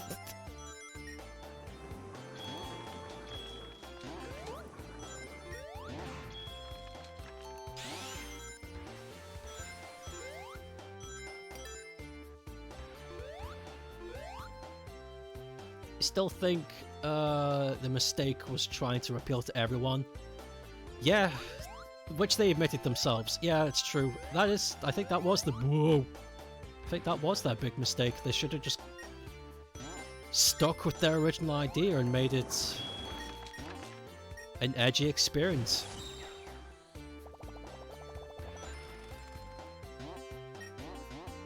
Doesn't Knights have an... Ah! Doesn't Knights have an April Fool's Easter egg? Yeah, it does. If you play Christmas Nights into Dreams on April Fool's Day, then the Knight's character model gets replaced with Riella.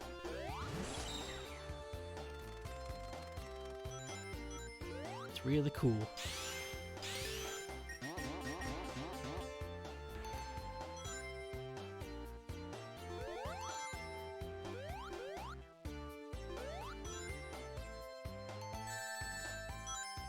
Manatees?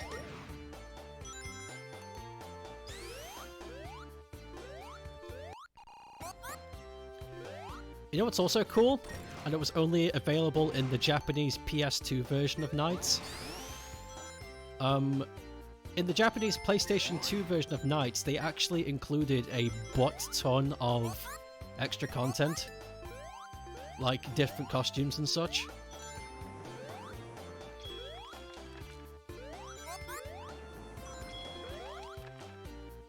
And Easter events, Halloween events, summer events. Oh blah, blah. Really cool.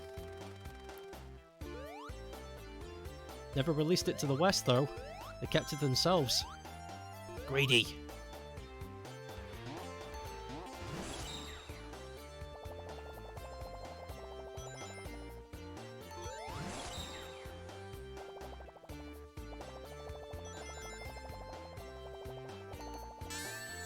Fuck! Tails, you ruined it!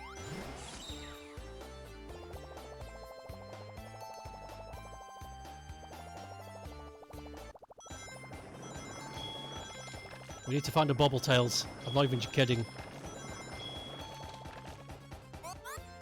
God.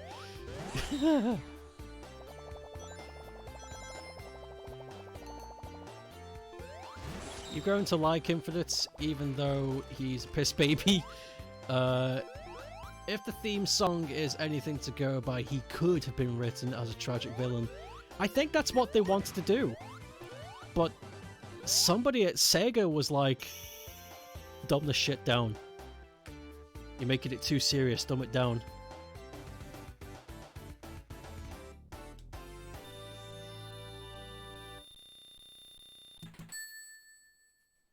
It's a real shame.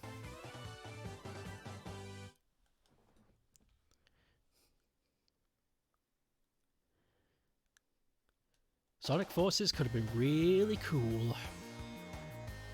Oh look, it's the Metal Sonic fight.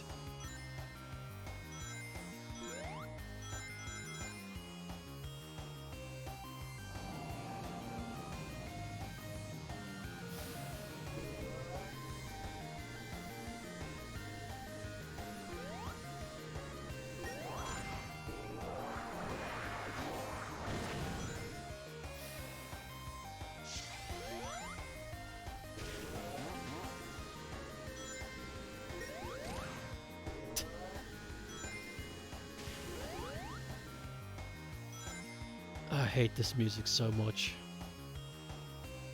It sounds like ass.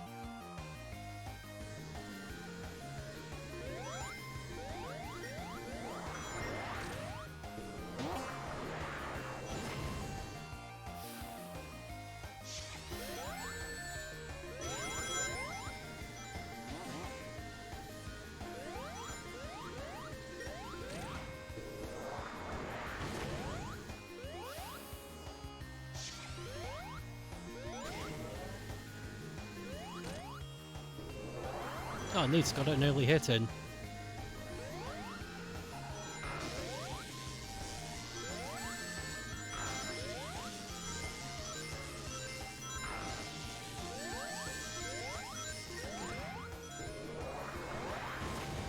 Good thing they give me rings for days so I don't have to try. Well, almost. What's chat up to? You got to. You hope we get to see Frontiers gameplay this summer. I'm very interested in to see. So far, it seems like we're getting a closer look at aspect of 06, and you like that. You like that the even dead. 06 had some open world level elements which you think would be cool to see in Sonic. I want to see Sonic done open world because then they could really flesh out the ability to go fast and eat ass. But the problem is, every time Sonic Team has done open world, they've always fumbled somewhere. Like Sonic Adventure 1, that was kind of open world, yet it wasn't done bad, it was just there was nothing to do. Like, it's just a bunch of empty spaces.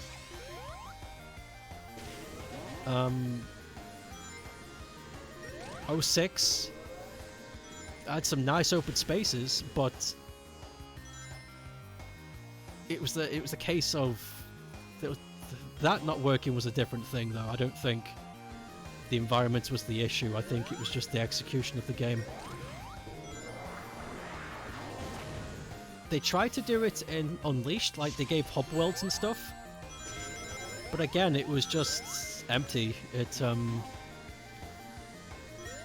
was just a place to put levels. It wasn't really anything to do.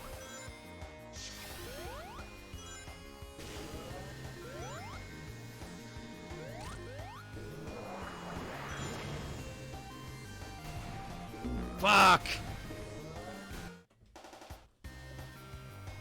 Emptiness, the bane of open worlds. Unless your environment demands it to be empty, don't do it. This is why I give Red Dead Redemption a pass, because the Wild West is just desert. What can you do? What can you do? You know, it's arid desert. There's nothing. There's a bush every now and then, and maybe a house if you're lucky. but there was nothing they could have done. But sometimes it's like, come on, put in some effort. Doesn't even need to be anything amazing, just fill the area with cool stuff.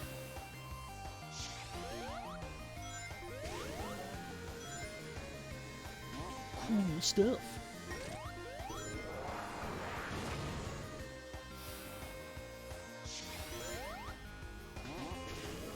Whoops.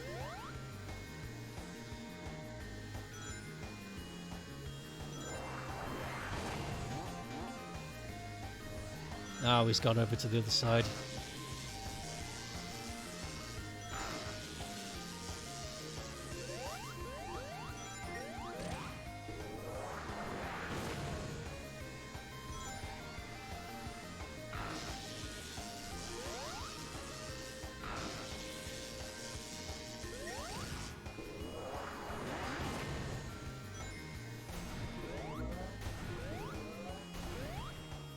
That's better. I tried to get on the other side when he was doing that.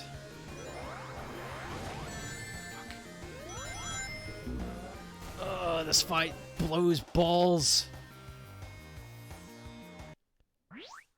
Sonic goes fast, but you wouldn't need as much as in a slower-paced open world to make it interesting, I think. You would think, and yet it keeps happening. Do people who make these games, do they just think that if you just give them a lot of room to move around in, that equates to good game?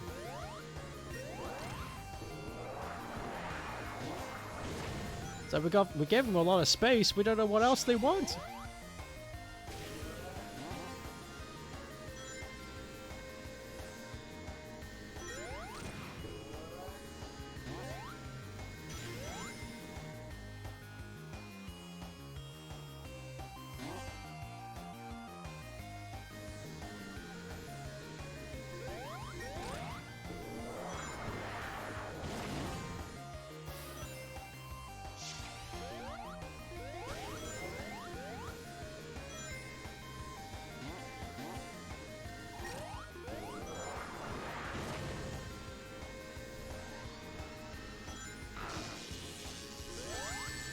Whoops. Whoops again.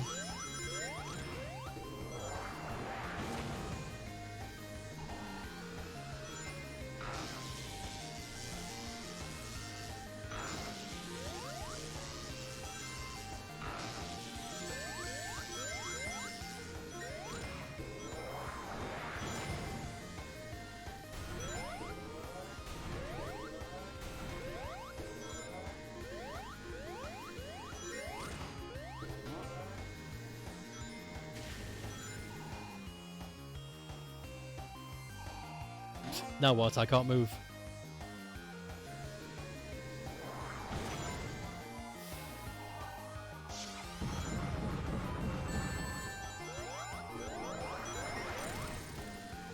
There it is. Got him. False alarm. Sister got there before you. Oops. Don't you hate it when you get ready for a sauna and then the relative kicks you out? I can relate.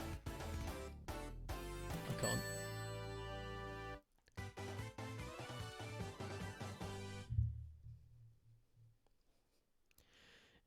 Open world, just to say as like a preface to the topic at hand, open world is just difficult to design for,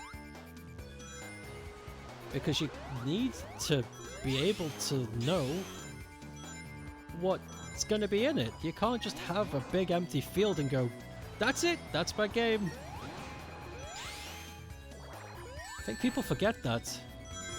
It's like you need an idea to go in this empty space.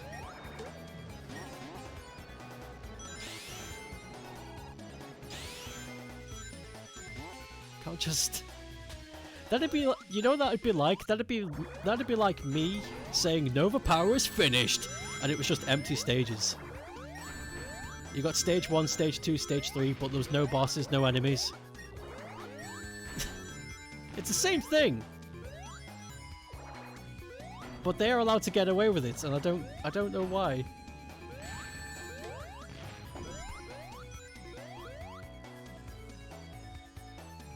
Even mixed feelings on open worlds. They're so difficult to do well and easily. They're just too big for you.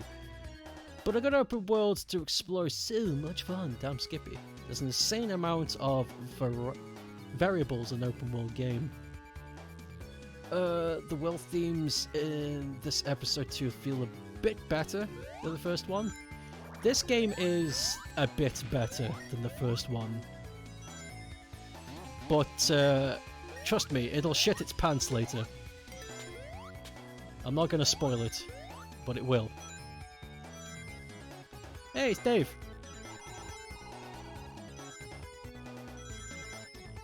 I also hate how people are calling everything 3D without linear stage an open world now. That's not... So does that mean Spyro is open world?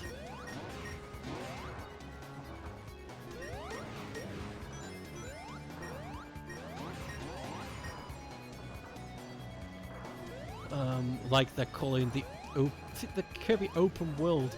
It's not, it's 3D. It's got a lot of 3D space, that's all it is.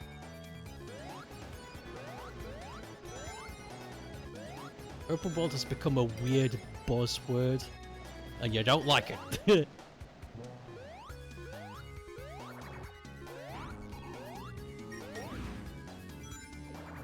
Exactly. Some people these days say Spyro is open world. No! Spyro has open stages, but it's not open world. That would be cool, though. Could you imagine if if all the stages were meshed together, and if you went in one direction long enough, you'd end up somewhere else? That sounds like fun to me.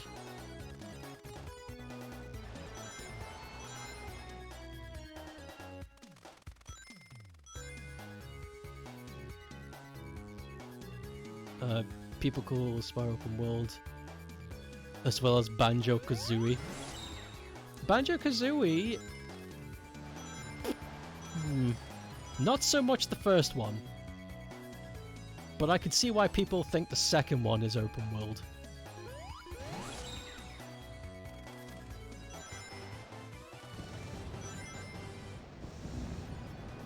Shit! There are open levels, but not an open world. Open world Spyro would be interesting. Spyro 5 is borderline that. It's kind of like Jak and Daxter in structure. You know, I've not played any of the Spyro games past the original 3. I know they exist, but I haven't played them.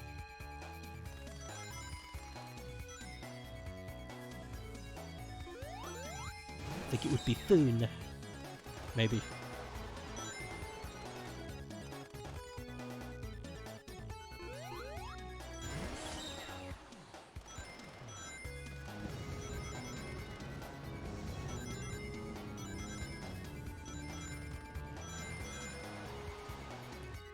Oof, that was close. I could easily ruin that.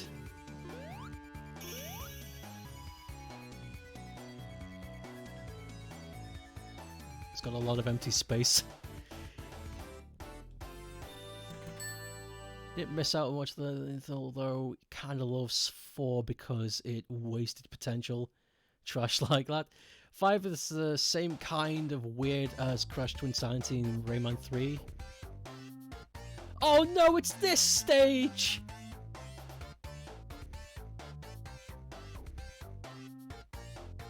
I was dreading this. My brain blocked the memory of this stage. Oh, it's got awful music and this level is so shit, I hate it! Oh, this is the worst. I forgot this existed. Oh, this might be the stream. This might be the rest of the stream.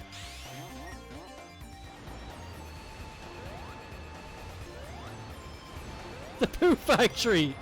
Poo Factory Zone.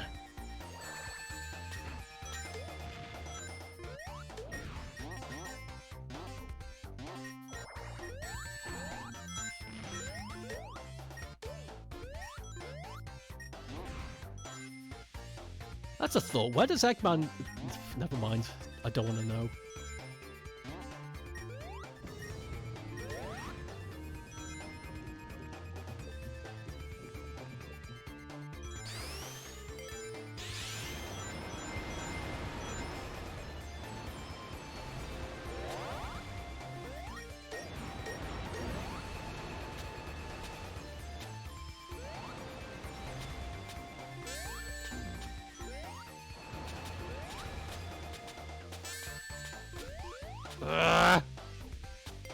Oh. Speaking of open world, Pokemon Scarlet and Velo. I hope they don't add any gimmicky like the past few generations, just the basic, apparently seamless open world. I'd like that. I would really, really like that. After everything they've done with Pokemon, can we just have a normal Pokemon adventure, please? I'm so fucking sick and tired of what they're doing. Just go back to the basics, please. I guarantee you no one would be upset.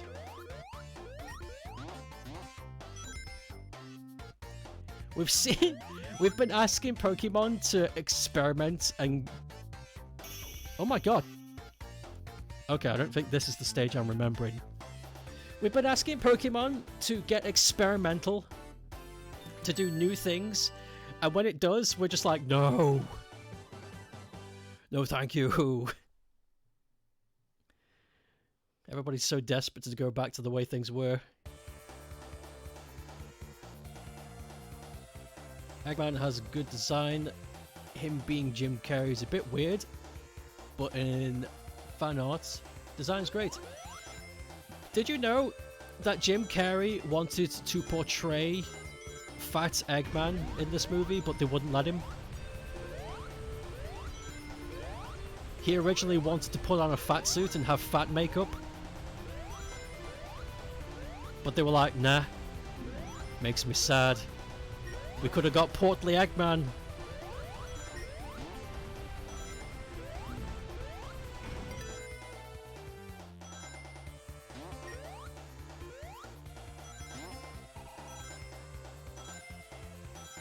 I want somebody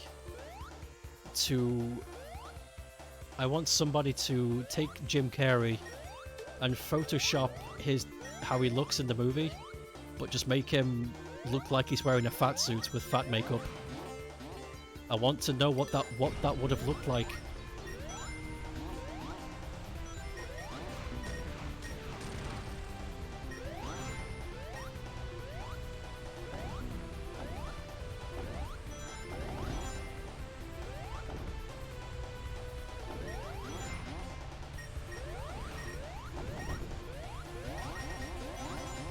Hold on, I want to read chat, but I don't want to die either.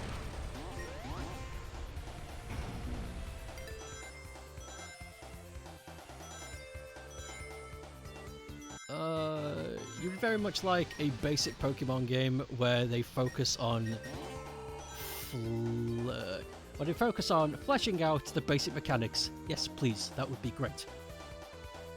They will release a new Pokemon game which goes back to the basics, and that's the new gimmick. And we will all pretend to be shocked so that they get impressed. At last, but you don't trust Game Freak one bit. Yeah. Jim Carrey based. Respect the passion he puts into the role. He really likes Sonic. He's a big fan. So when he got the role, he was really excited.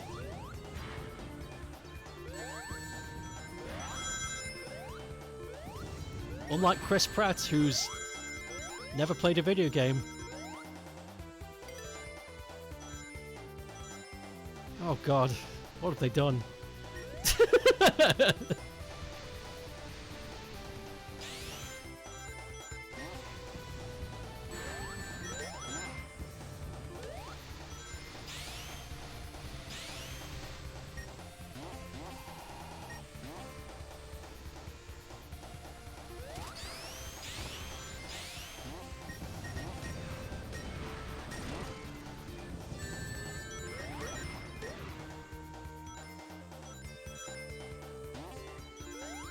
He's a method actor. Oh god. By the way, I have bacon grill sandwiches. Dude, nice.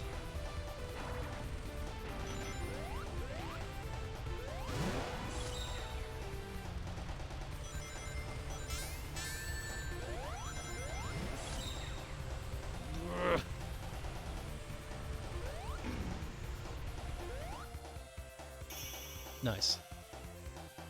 That stash is excellent. Yeah, it's really good. You fucking love how they pulled off the classic Eggman stash in Sonic 2. Yeah, it looks really good. It actually looks good. Like, I was worried that it would look silly, but no, they pulled it off. That's good dress room makeup. Get your feet walking on the move. Oh, I remember this boss. It's not fun.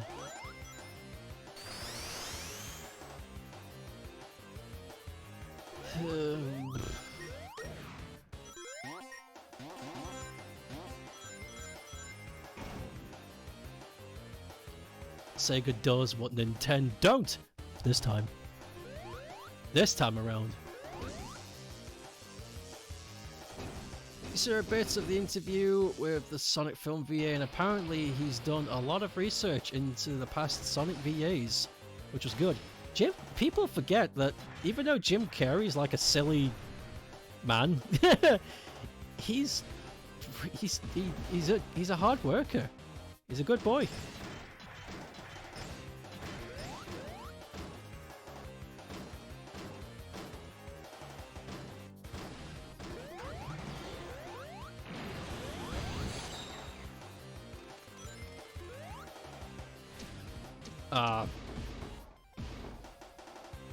Too late.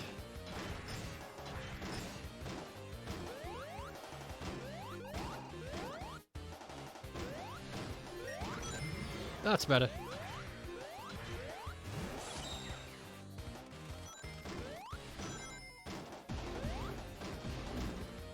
Oh, by the way, this boss fight can go on too long, and you'll eventually get crushed in the roof.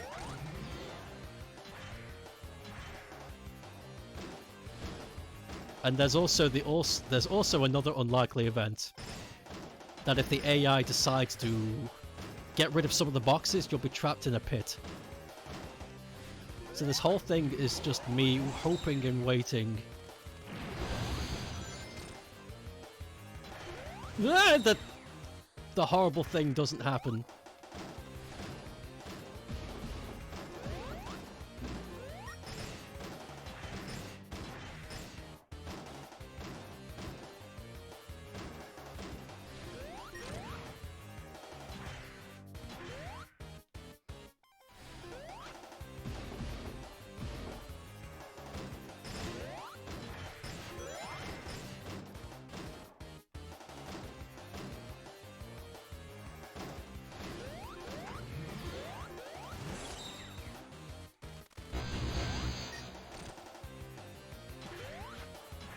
Oh shit.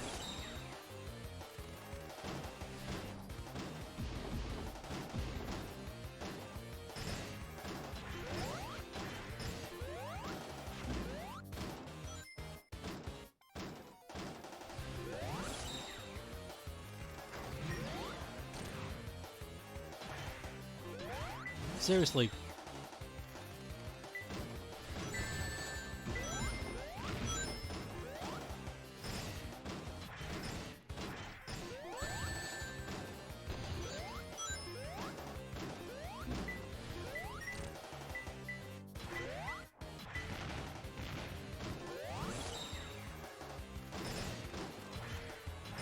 Well, that's it. We fucked it.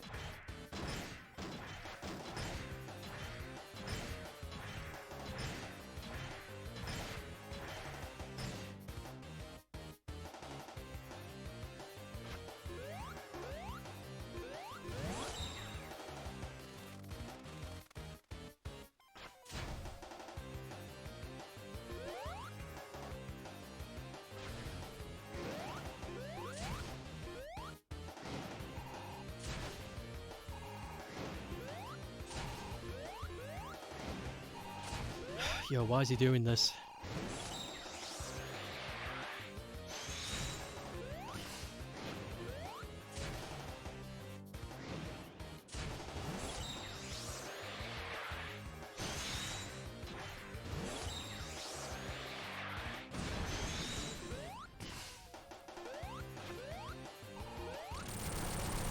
Oh, it's over. My god, that was so boring.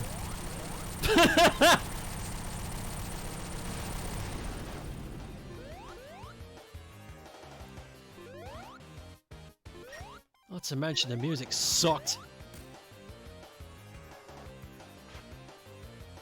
This trash robot's cool. It's cool!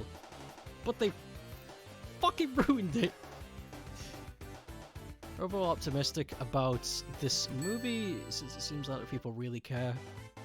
Yeah, imagine that. People give it a shit. That's so strange. That's weird these days. Who'd have thought of all the video games, Sonic would be the best film? Who'd have thunk it?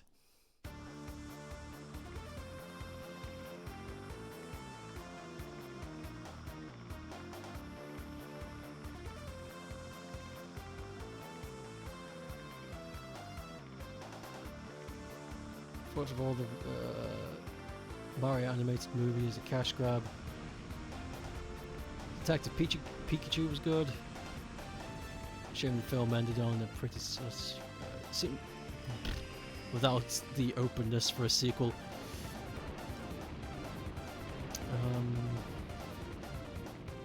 More Pokemon films.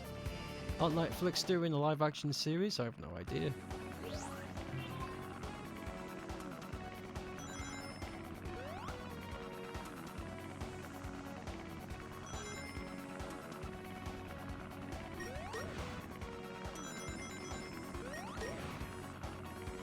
New PlayStation Plus. Thoughts about it? I'll wait to see for the execution.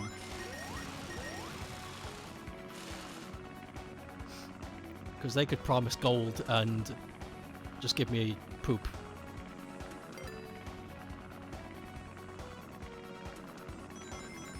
Emulation from PlayStation 1, 2, and 3! And then it happens, it's like, oh no.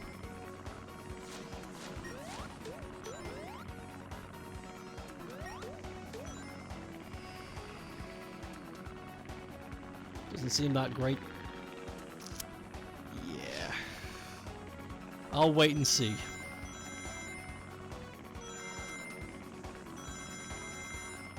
If it turns out to be a success and they do well, then fine. But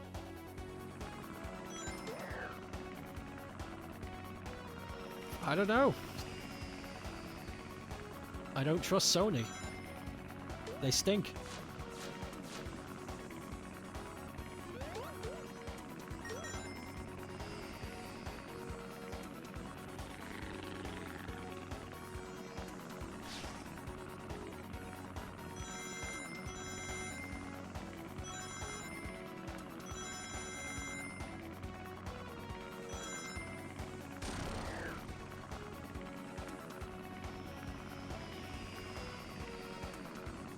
Yeah, we're definitely going to have to revisit this on Tuesday. I don't see us being able to finish this today. But it'll be a very short revisit.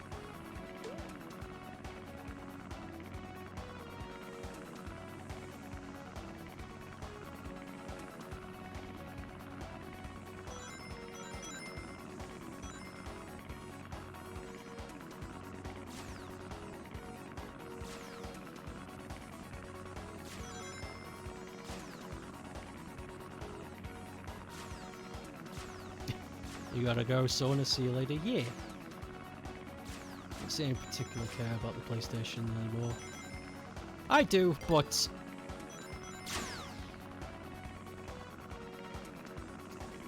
at the moment, it's PlayStation 3. Ow! Bumped my head on the mic. At the moment, it's my PlayStation 3 I care about.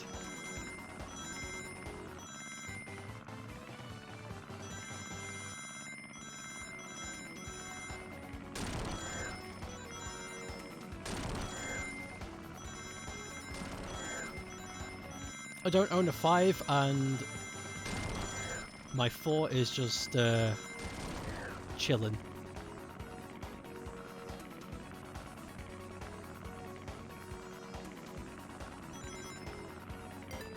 You desperately... Oh, excuse me, I just almost sped up. You desperately want a port of Digimon World Next Order with some fixes. Yeah, I looked that up because I was wondering if Digimon World got any new installments, and it did apparently.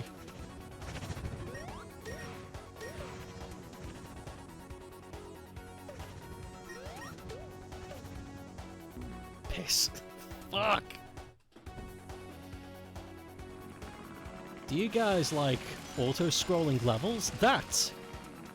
Now hold on. Now that have a character with a high velocity speed and no room for recovery. Sounds good, right? Let me just put you down for like 50 of those.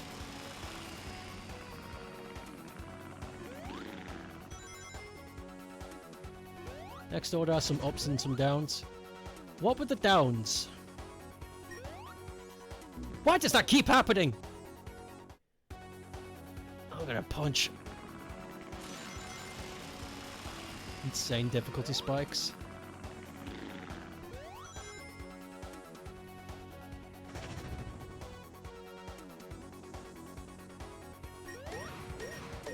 Ugh.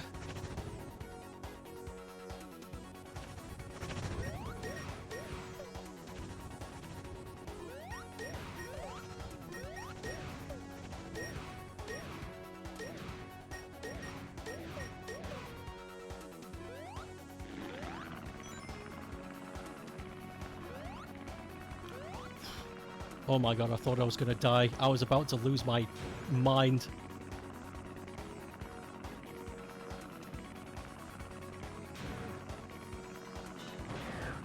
There it is.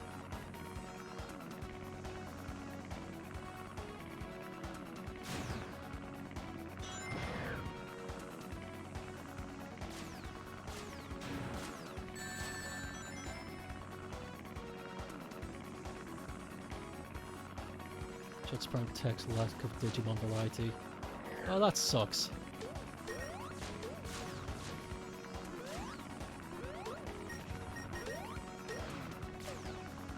I just realized Metal Sonic is piloting that thing.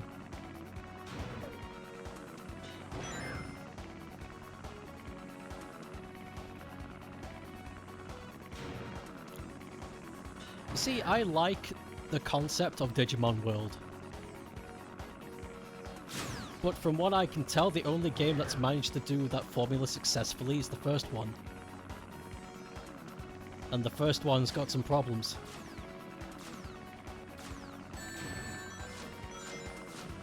So I'm kind of stuck. I would like there to be another Digimon World-esque game, but modern, I suppose.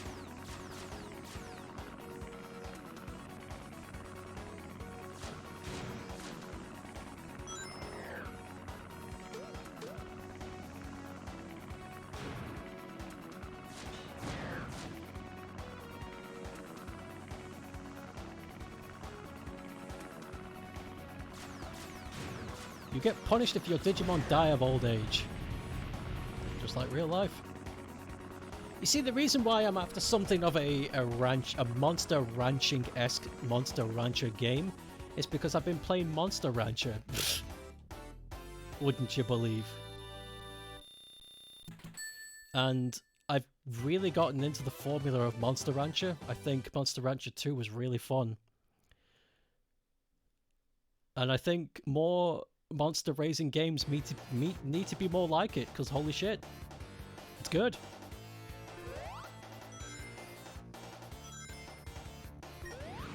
And then I remembered that Digimon World is pretty much just Monster Rancher, but you get to walk around. I was like, damn, okay.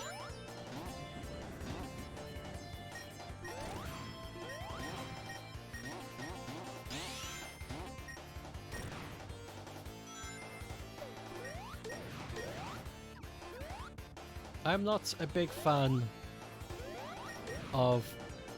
Okay, wrong words. I am a fan. I'm a fan of Digimon doing the Pokemon formula because it's like a middle finger to Nintendo. It's like, we can do it better than you. Step up your game. And that's cool. But I don't want to play Digimon that's a Pokemon game. I want to play a Digimon game because it's a Digimon game.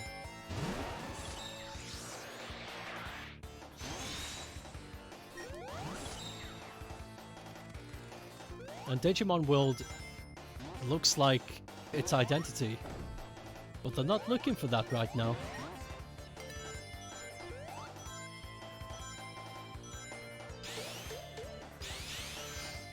So Digimon Survival have to be the one that I used to fill that void for a while.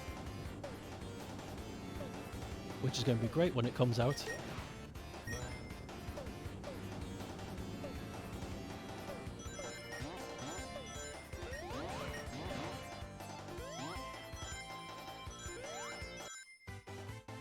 Shit!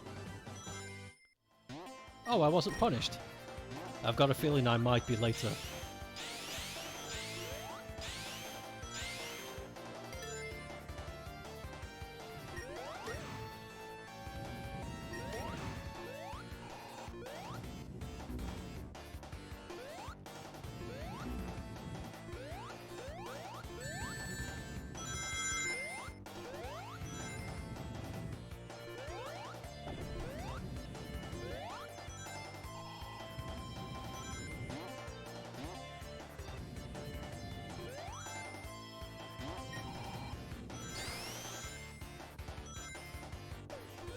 So I'm kind of concentrating. I want this to be over.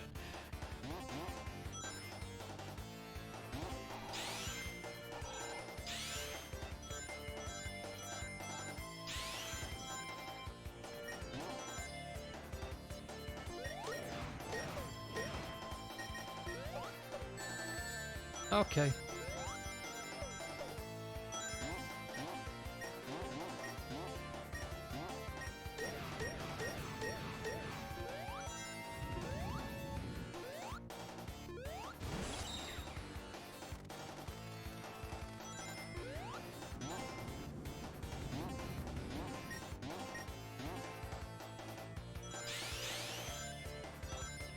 An ending would be nice.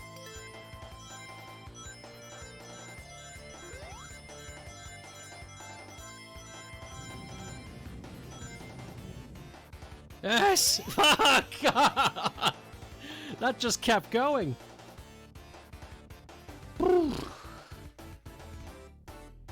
If survived as good, they could end up adding it as the first formula. That'd be cool. 2 formulas, the story formula and the typical RPG. And the Digimon World formula, which is, as we know, the monster raising style. I like that though. I would like it if Pokemon did something like that. After playing Monster Rancher, my eyes have been opened to new possibilities. And I really like the idea of raising the monster as well as the other stuff.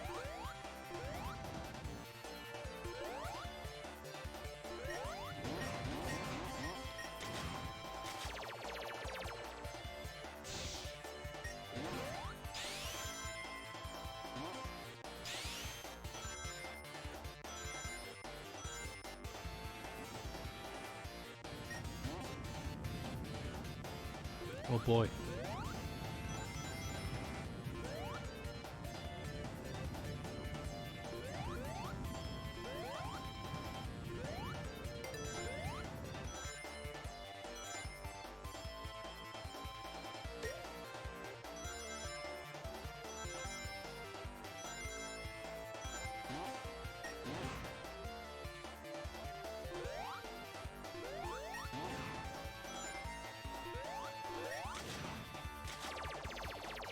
People have, people only asked about the next story game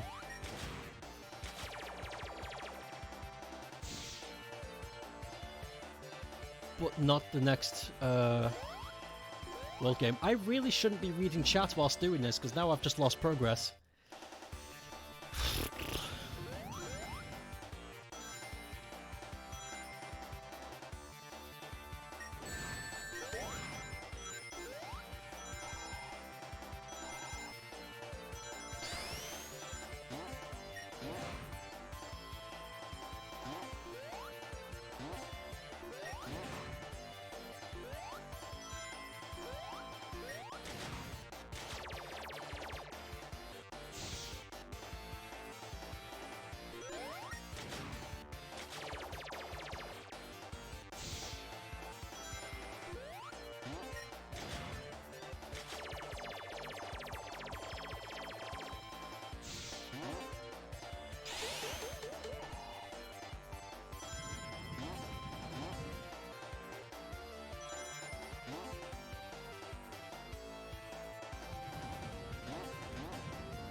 Okay, you know what it is I'm doing? I really want to finish this today because I don't want to play this again. I really don't want to play this again. It's why I've gone quiet. I'm concentrating. I want this to be over. I don't want to come back to this on Tuesday. Innit?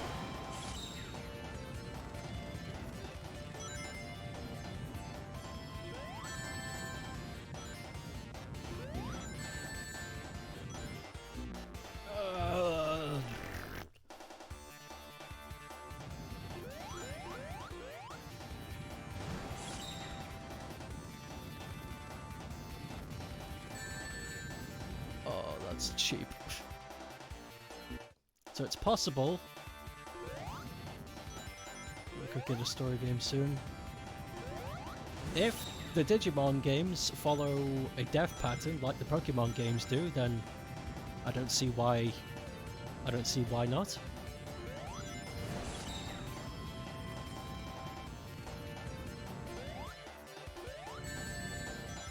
Oh god. I'm panicking.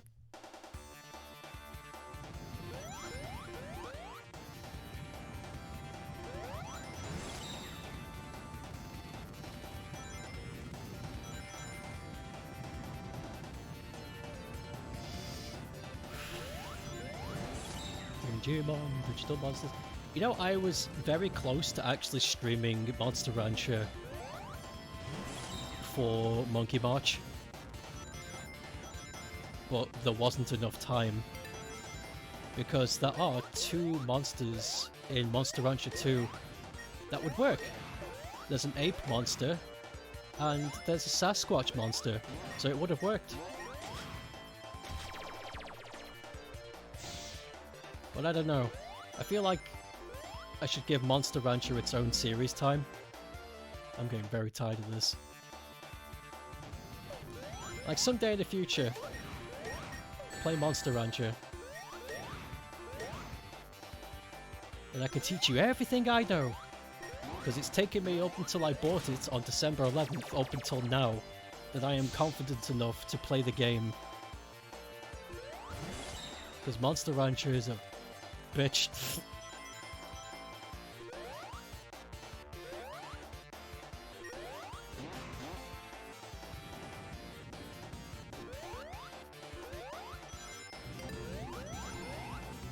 It's not a bitch as in...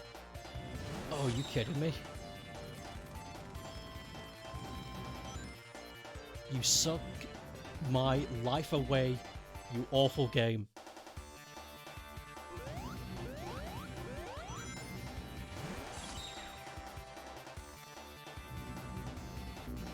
I'm gonna punch.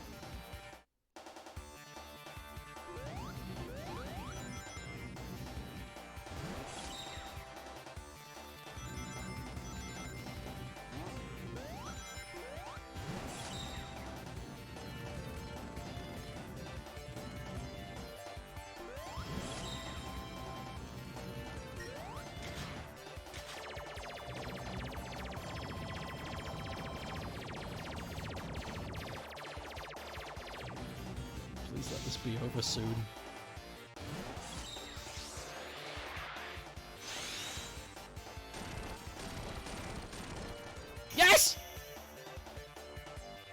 Oh my god, I've never been so happy to see a goal sign.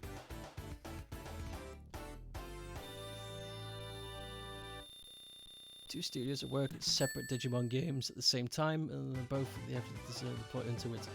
Whereas we know Game Freak splits its developments into multiple Pokemon games at once. I don't get it. I don't get why they just crack their knuckles and get to work. I don't get why Game Freak and Pokemon Company are so dead set on saving money.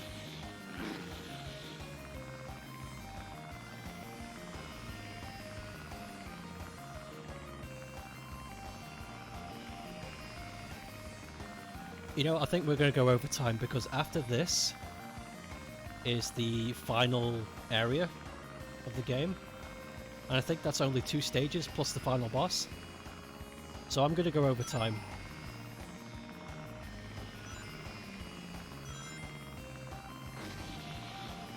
Because I do not want to come back to this on Tuesday. I've lost my patience for this.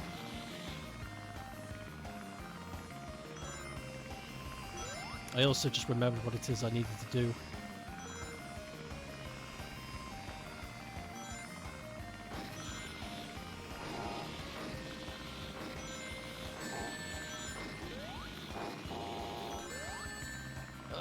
Not that! We're gonna be here a while.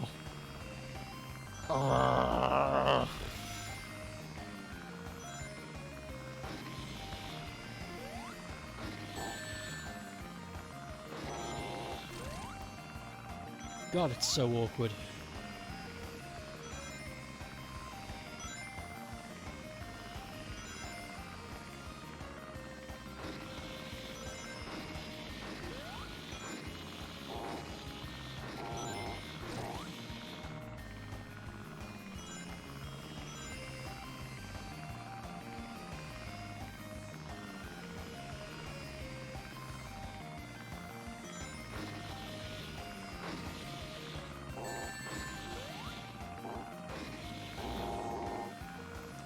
I hate whoever made this and gave it the thumbs up. They got to this point and they were like, yeah, this is okay.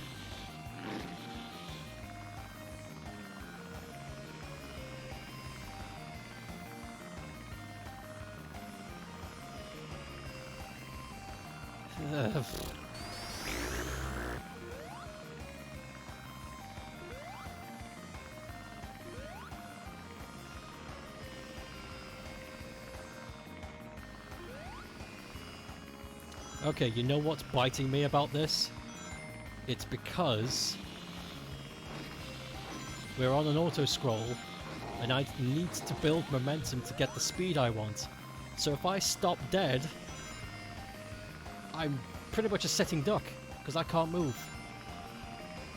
That is a huge flaw.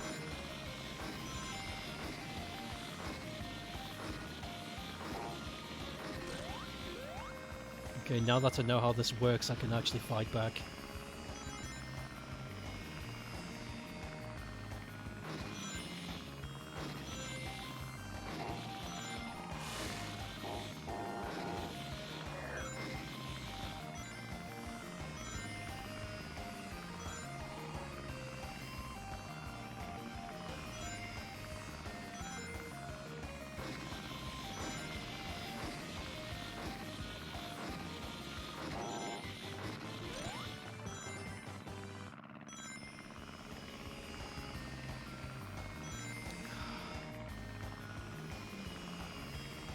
The boss fights in this game are so slow.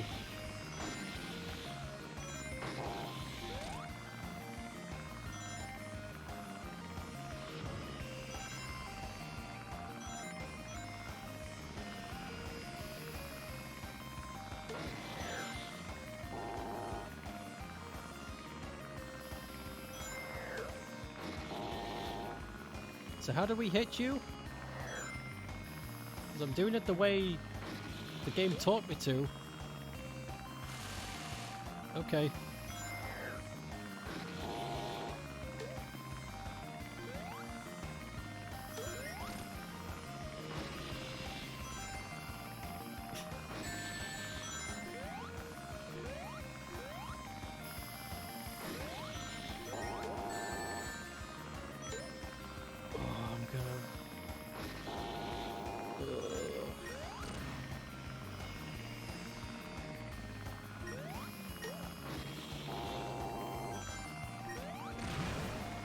Oh, is it over?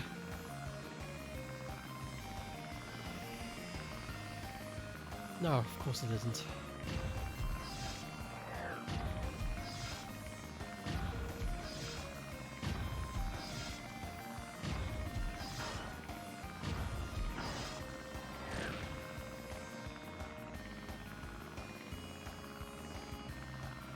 Now is it over? Yes!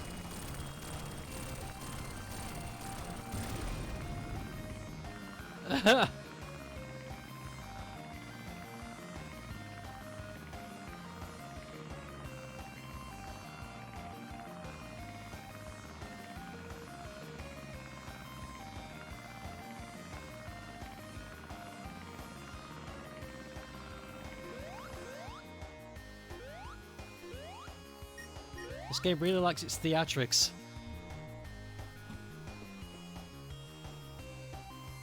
Three ownerships: Nintendo, Game Freak, and Creature Inc.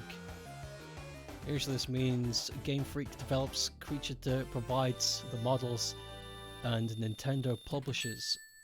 So I wonder if there's a three-way ownership split, the reason behind the way they never get anyone else to assist making the mainline games.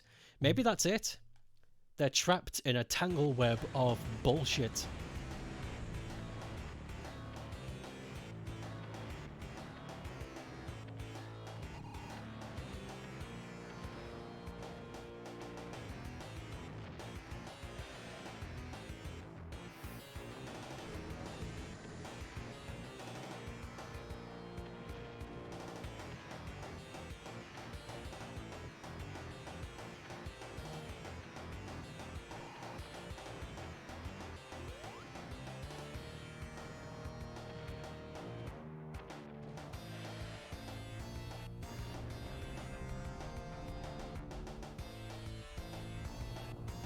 So the three owners have to agree on things. Is this information you found?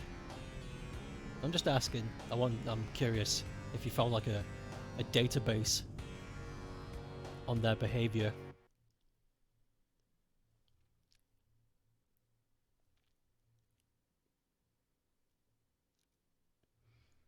Okay, final stage.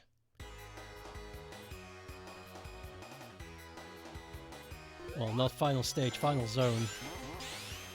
We've got whatever this is. And then the last boss.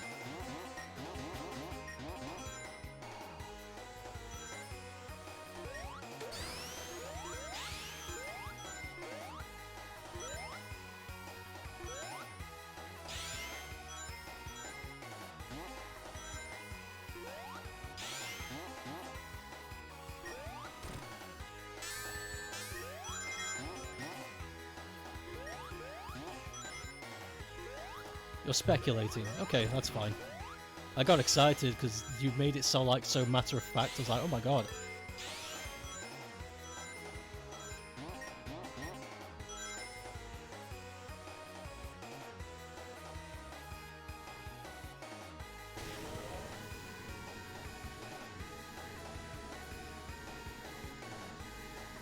Eggman is a spinning top.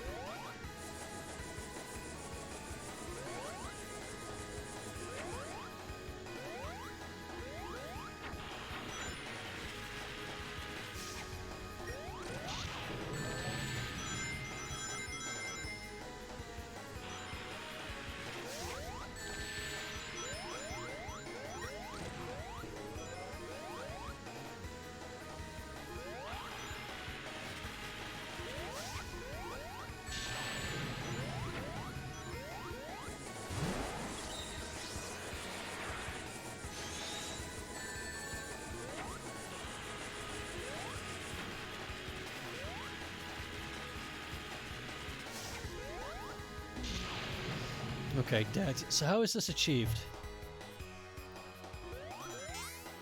How do we achieve this?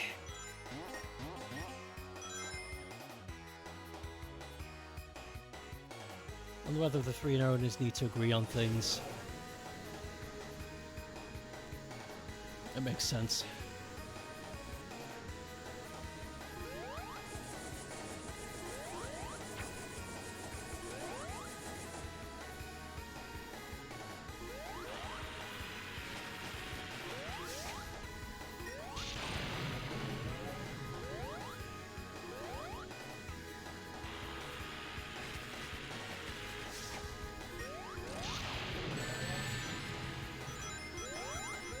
It would make sense.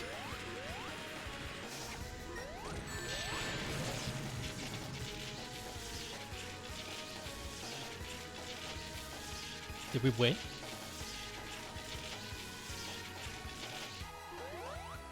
I think we just won. I wasn't particularly trying either, I just sort of followed the pattern. Now why would you stick that there? Losing my patience.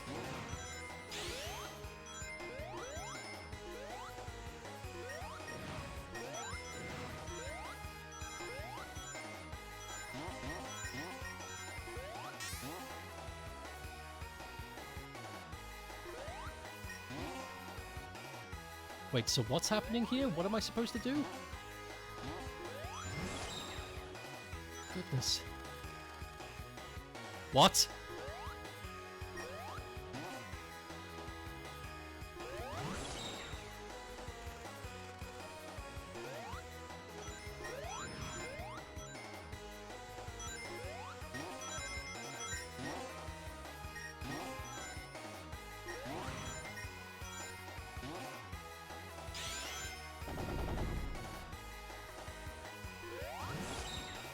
Please just send me where it is I need to be.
We win.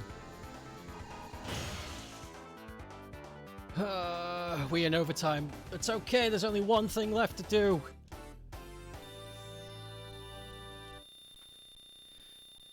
The three owners did have to agree on things. That means they all agreed to get those guys to develop the Diamond and Pearl remakes, which is the first time a mainline game wasn't developed by Game Freak. It is impressive. It's also kind of cool.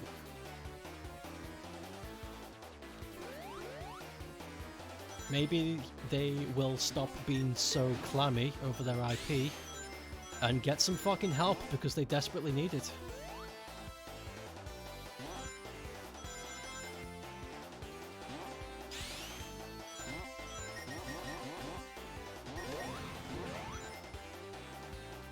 Final boss, if we beat this, we get to go home.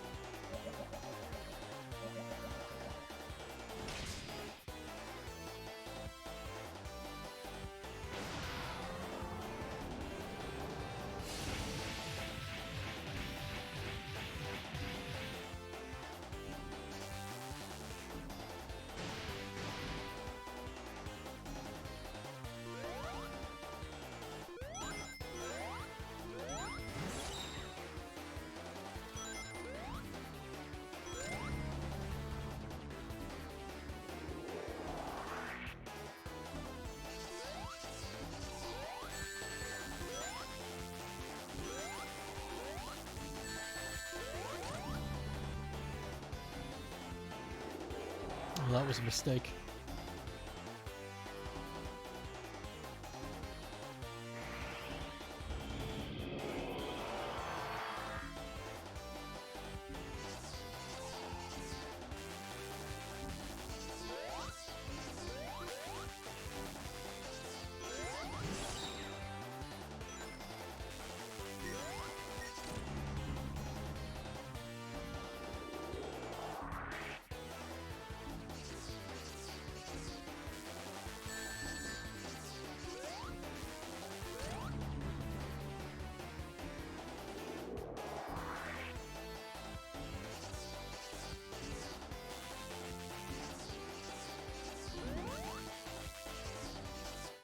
Okay, death.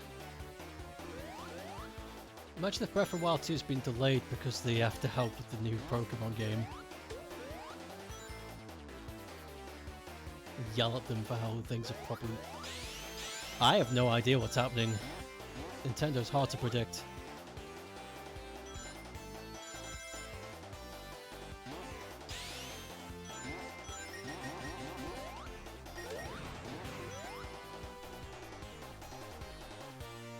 Does bring hope to the franchise, though. Might start getting help from outsiders. Outsider! Yes, please. But Game Freak are struggling. And it might not be their fault. So, give them some help.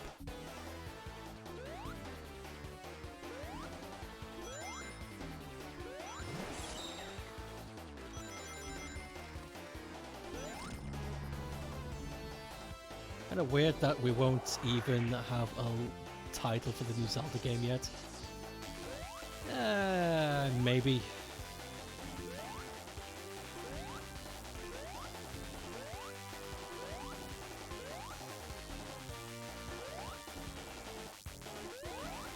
I mean, yeah, it's weird, but Nintendo be like that.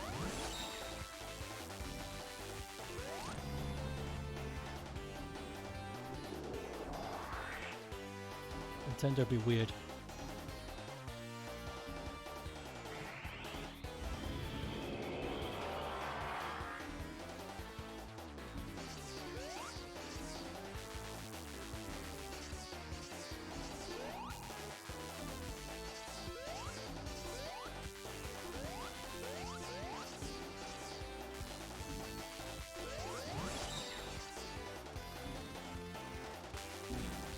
Oh, are you kidding me?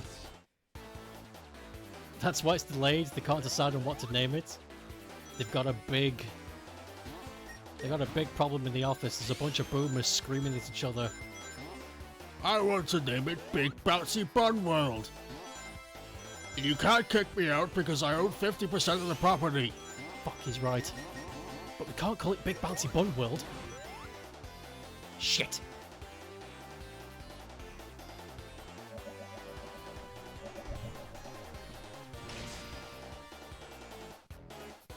Also, have you noticed that this boss is bullshit? It's just a really... it's just a really lazy obstacle course. This is like the most disconnected boss fight I've ever had.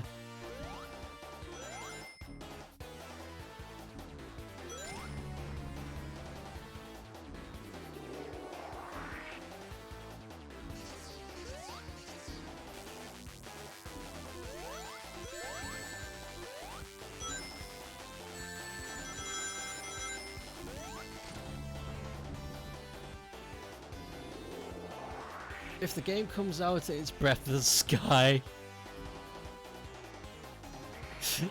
Maybe. Breath of the Bubbles.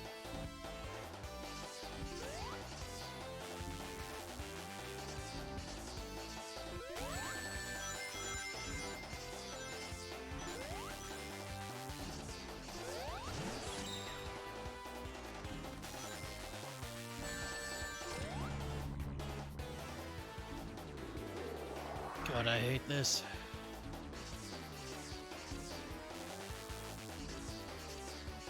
What is the most least fun thing we can do and make them do it?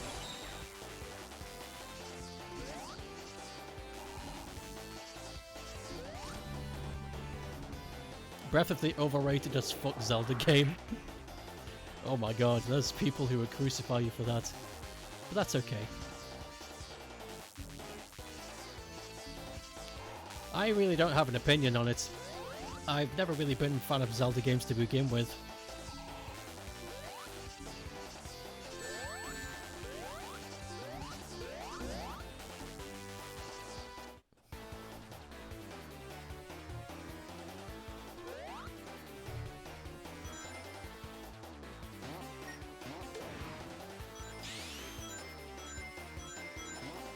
Since there's like floating islands in the sky and shit, yeah, maybe. You got any speculation to who that mummy is that they showed in the teaser trailer?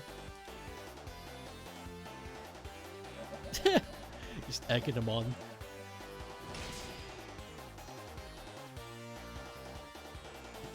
Breath of the Wild's the only one you've played. About the 5 minutes of Breath of the Wild. I've played a bunch, and they're all the same, apart from Breath of the Wild. All of them are the exact same game, just done in a different way. And that's not even a joke.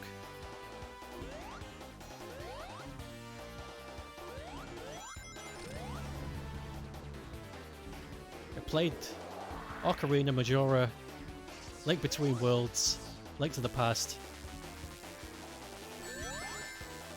a little bit of Skyward Sword, and I was like, okay, I get it, it's a scam. I don't want to buy any more of these.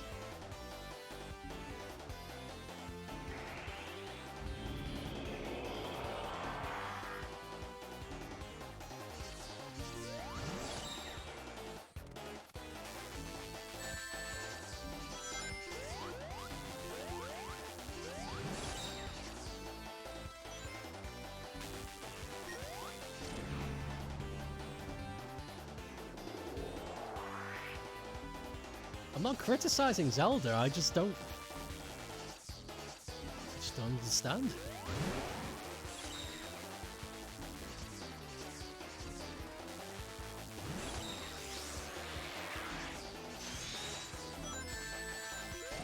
That was a bad idea.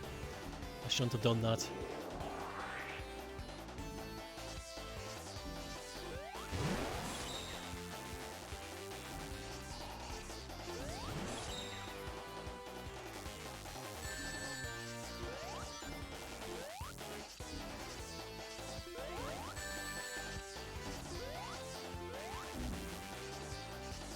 So there was only one spot where that couldn't have been.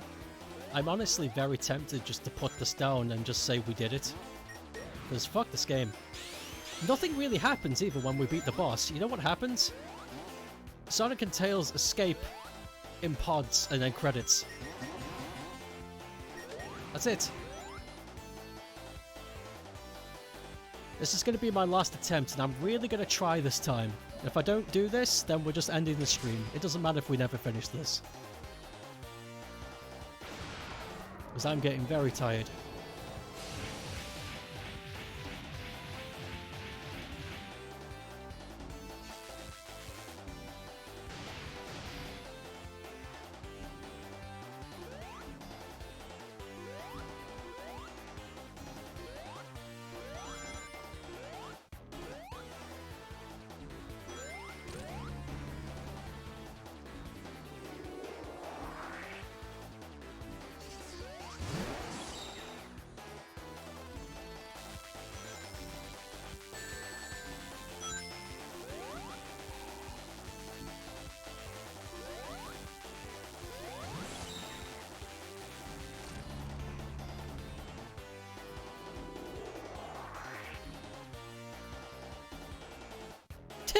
Just play a video of someone else winning and say we did it. Big funny.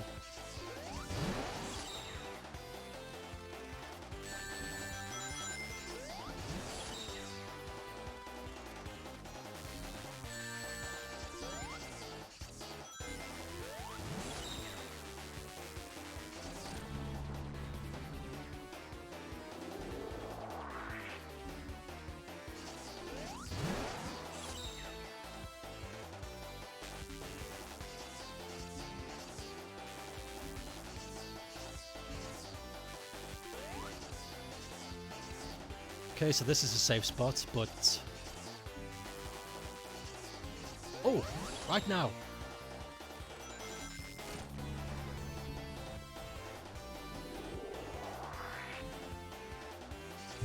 Ow.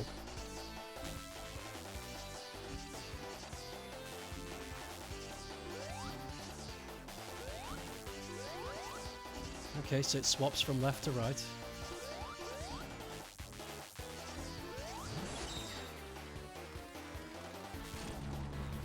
Okay, we're doing good. actually concentrating is making me win. Who would have known?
What? Mistake.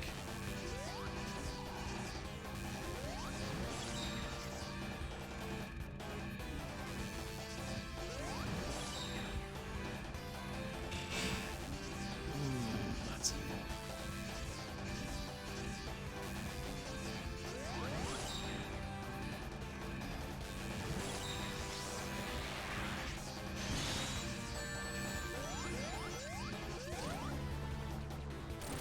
Yo, we did it!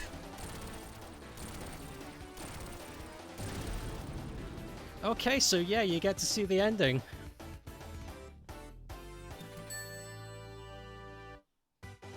This fight is boring. This game is boring, man.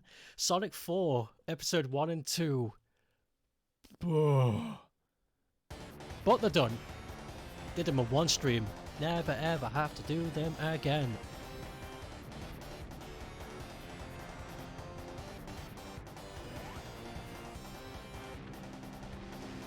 So is the machine supposed to be like a heart? You tell me, man.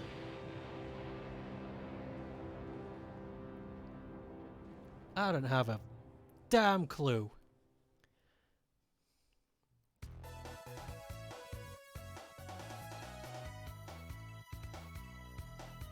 Producer Takashi Izuka. Someone should really replace him. He's ruining everything.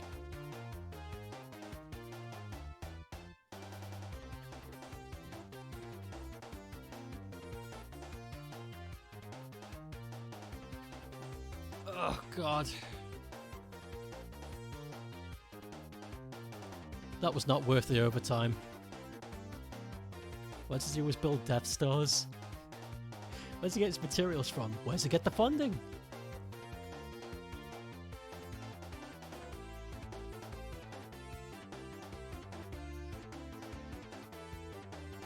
Yeah, that's it.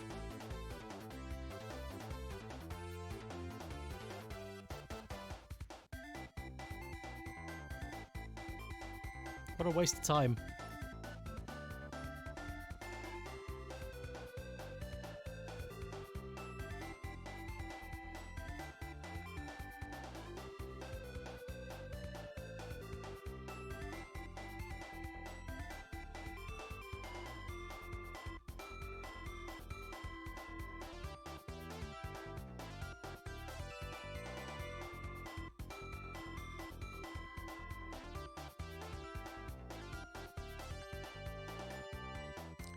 I'm so exhausted, I've got nothing to say. I've just realised I've just been staring into space for like a minute straight. We wasted 3 hours and 25 minutes today. Yeah. You know, I'm not gonna do the usual goodbye. I'm just gonna do it now, and when the credits say the end, I'm just gonna close the stream. Thank you for watching today. I'm sorry. I'll be back on Monday where we play some new games. I'm going to play some Kirby, the new Kirby. It's going to be fun. And that's pretty much all I've got to say.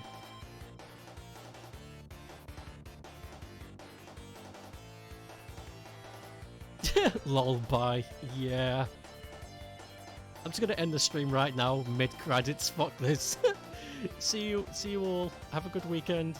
Bye.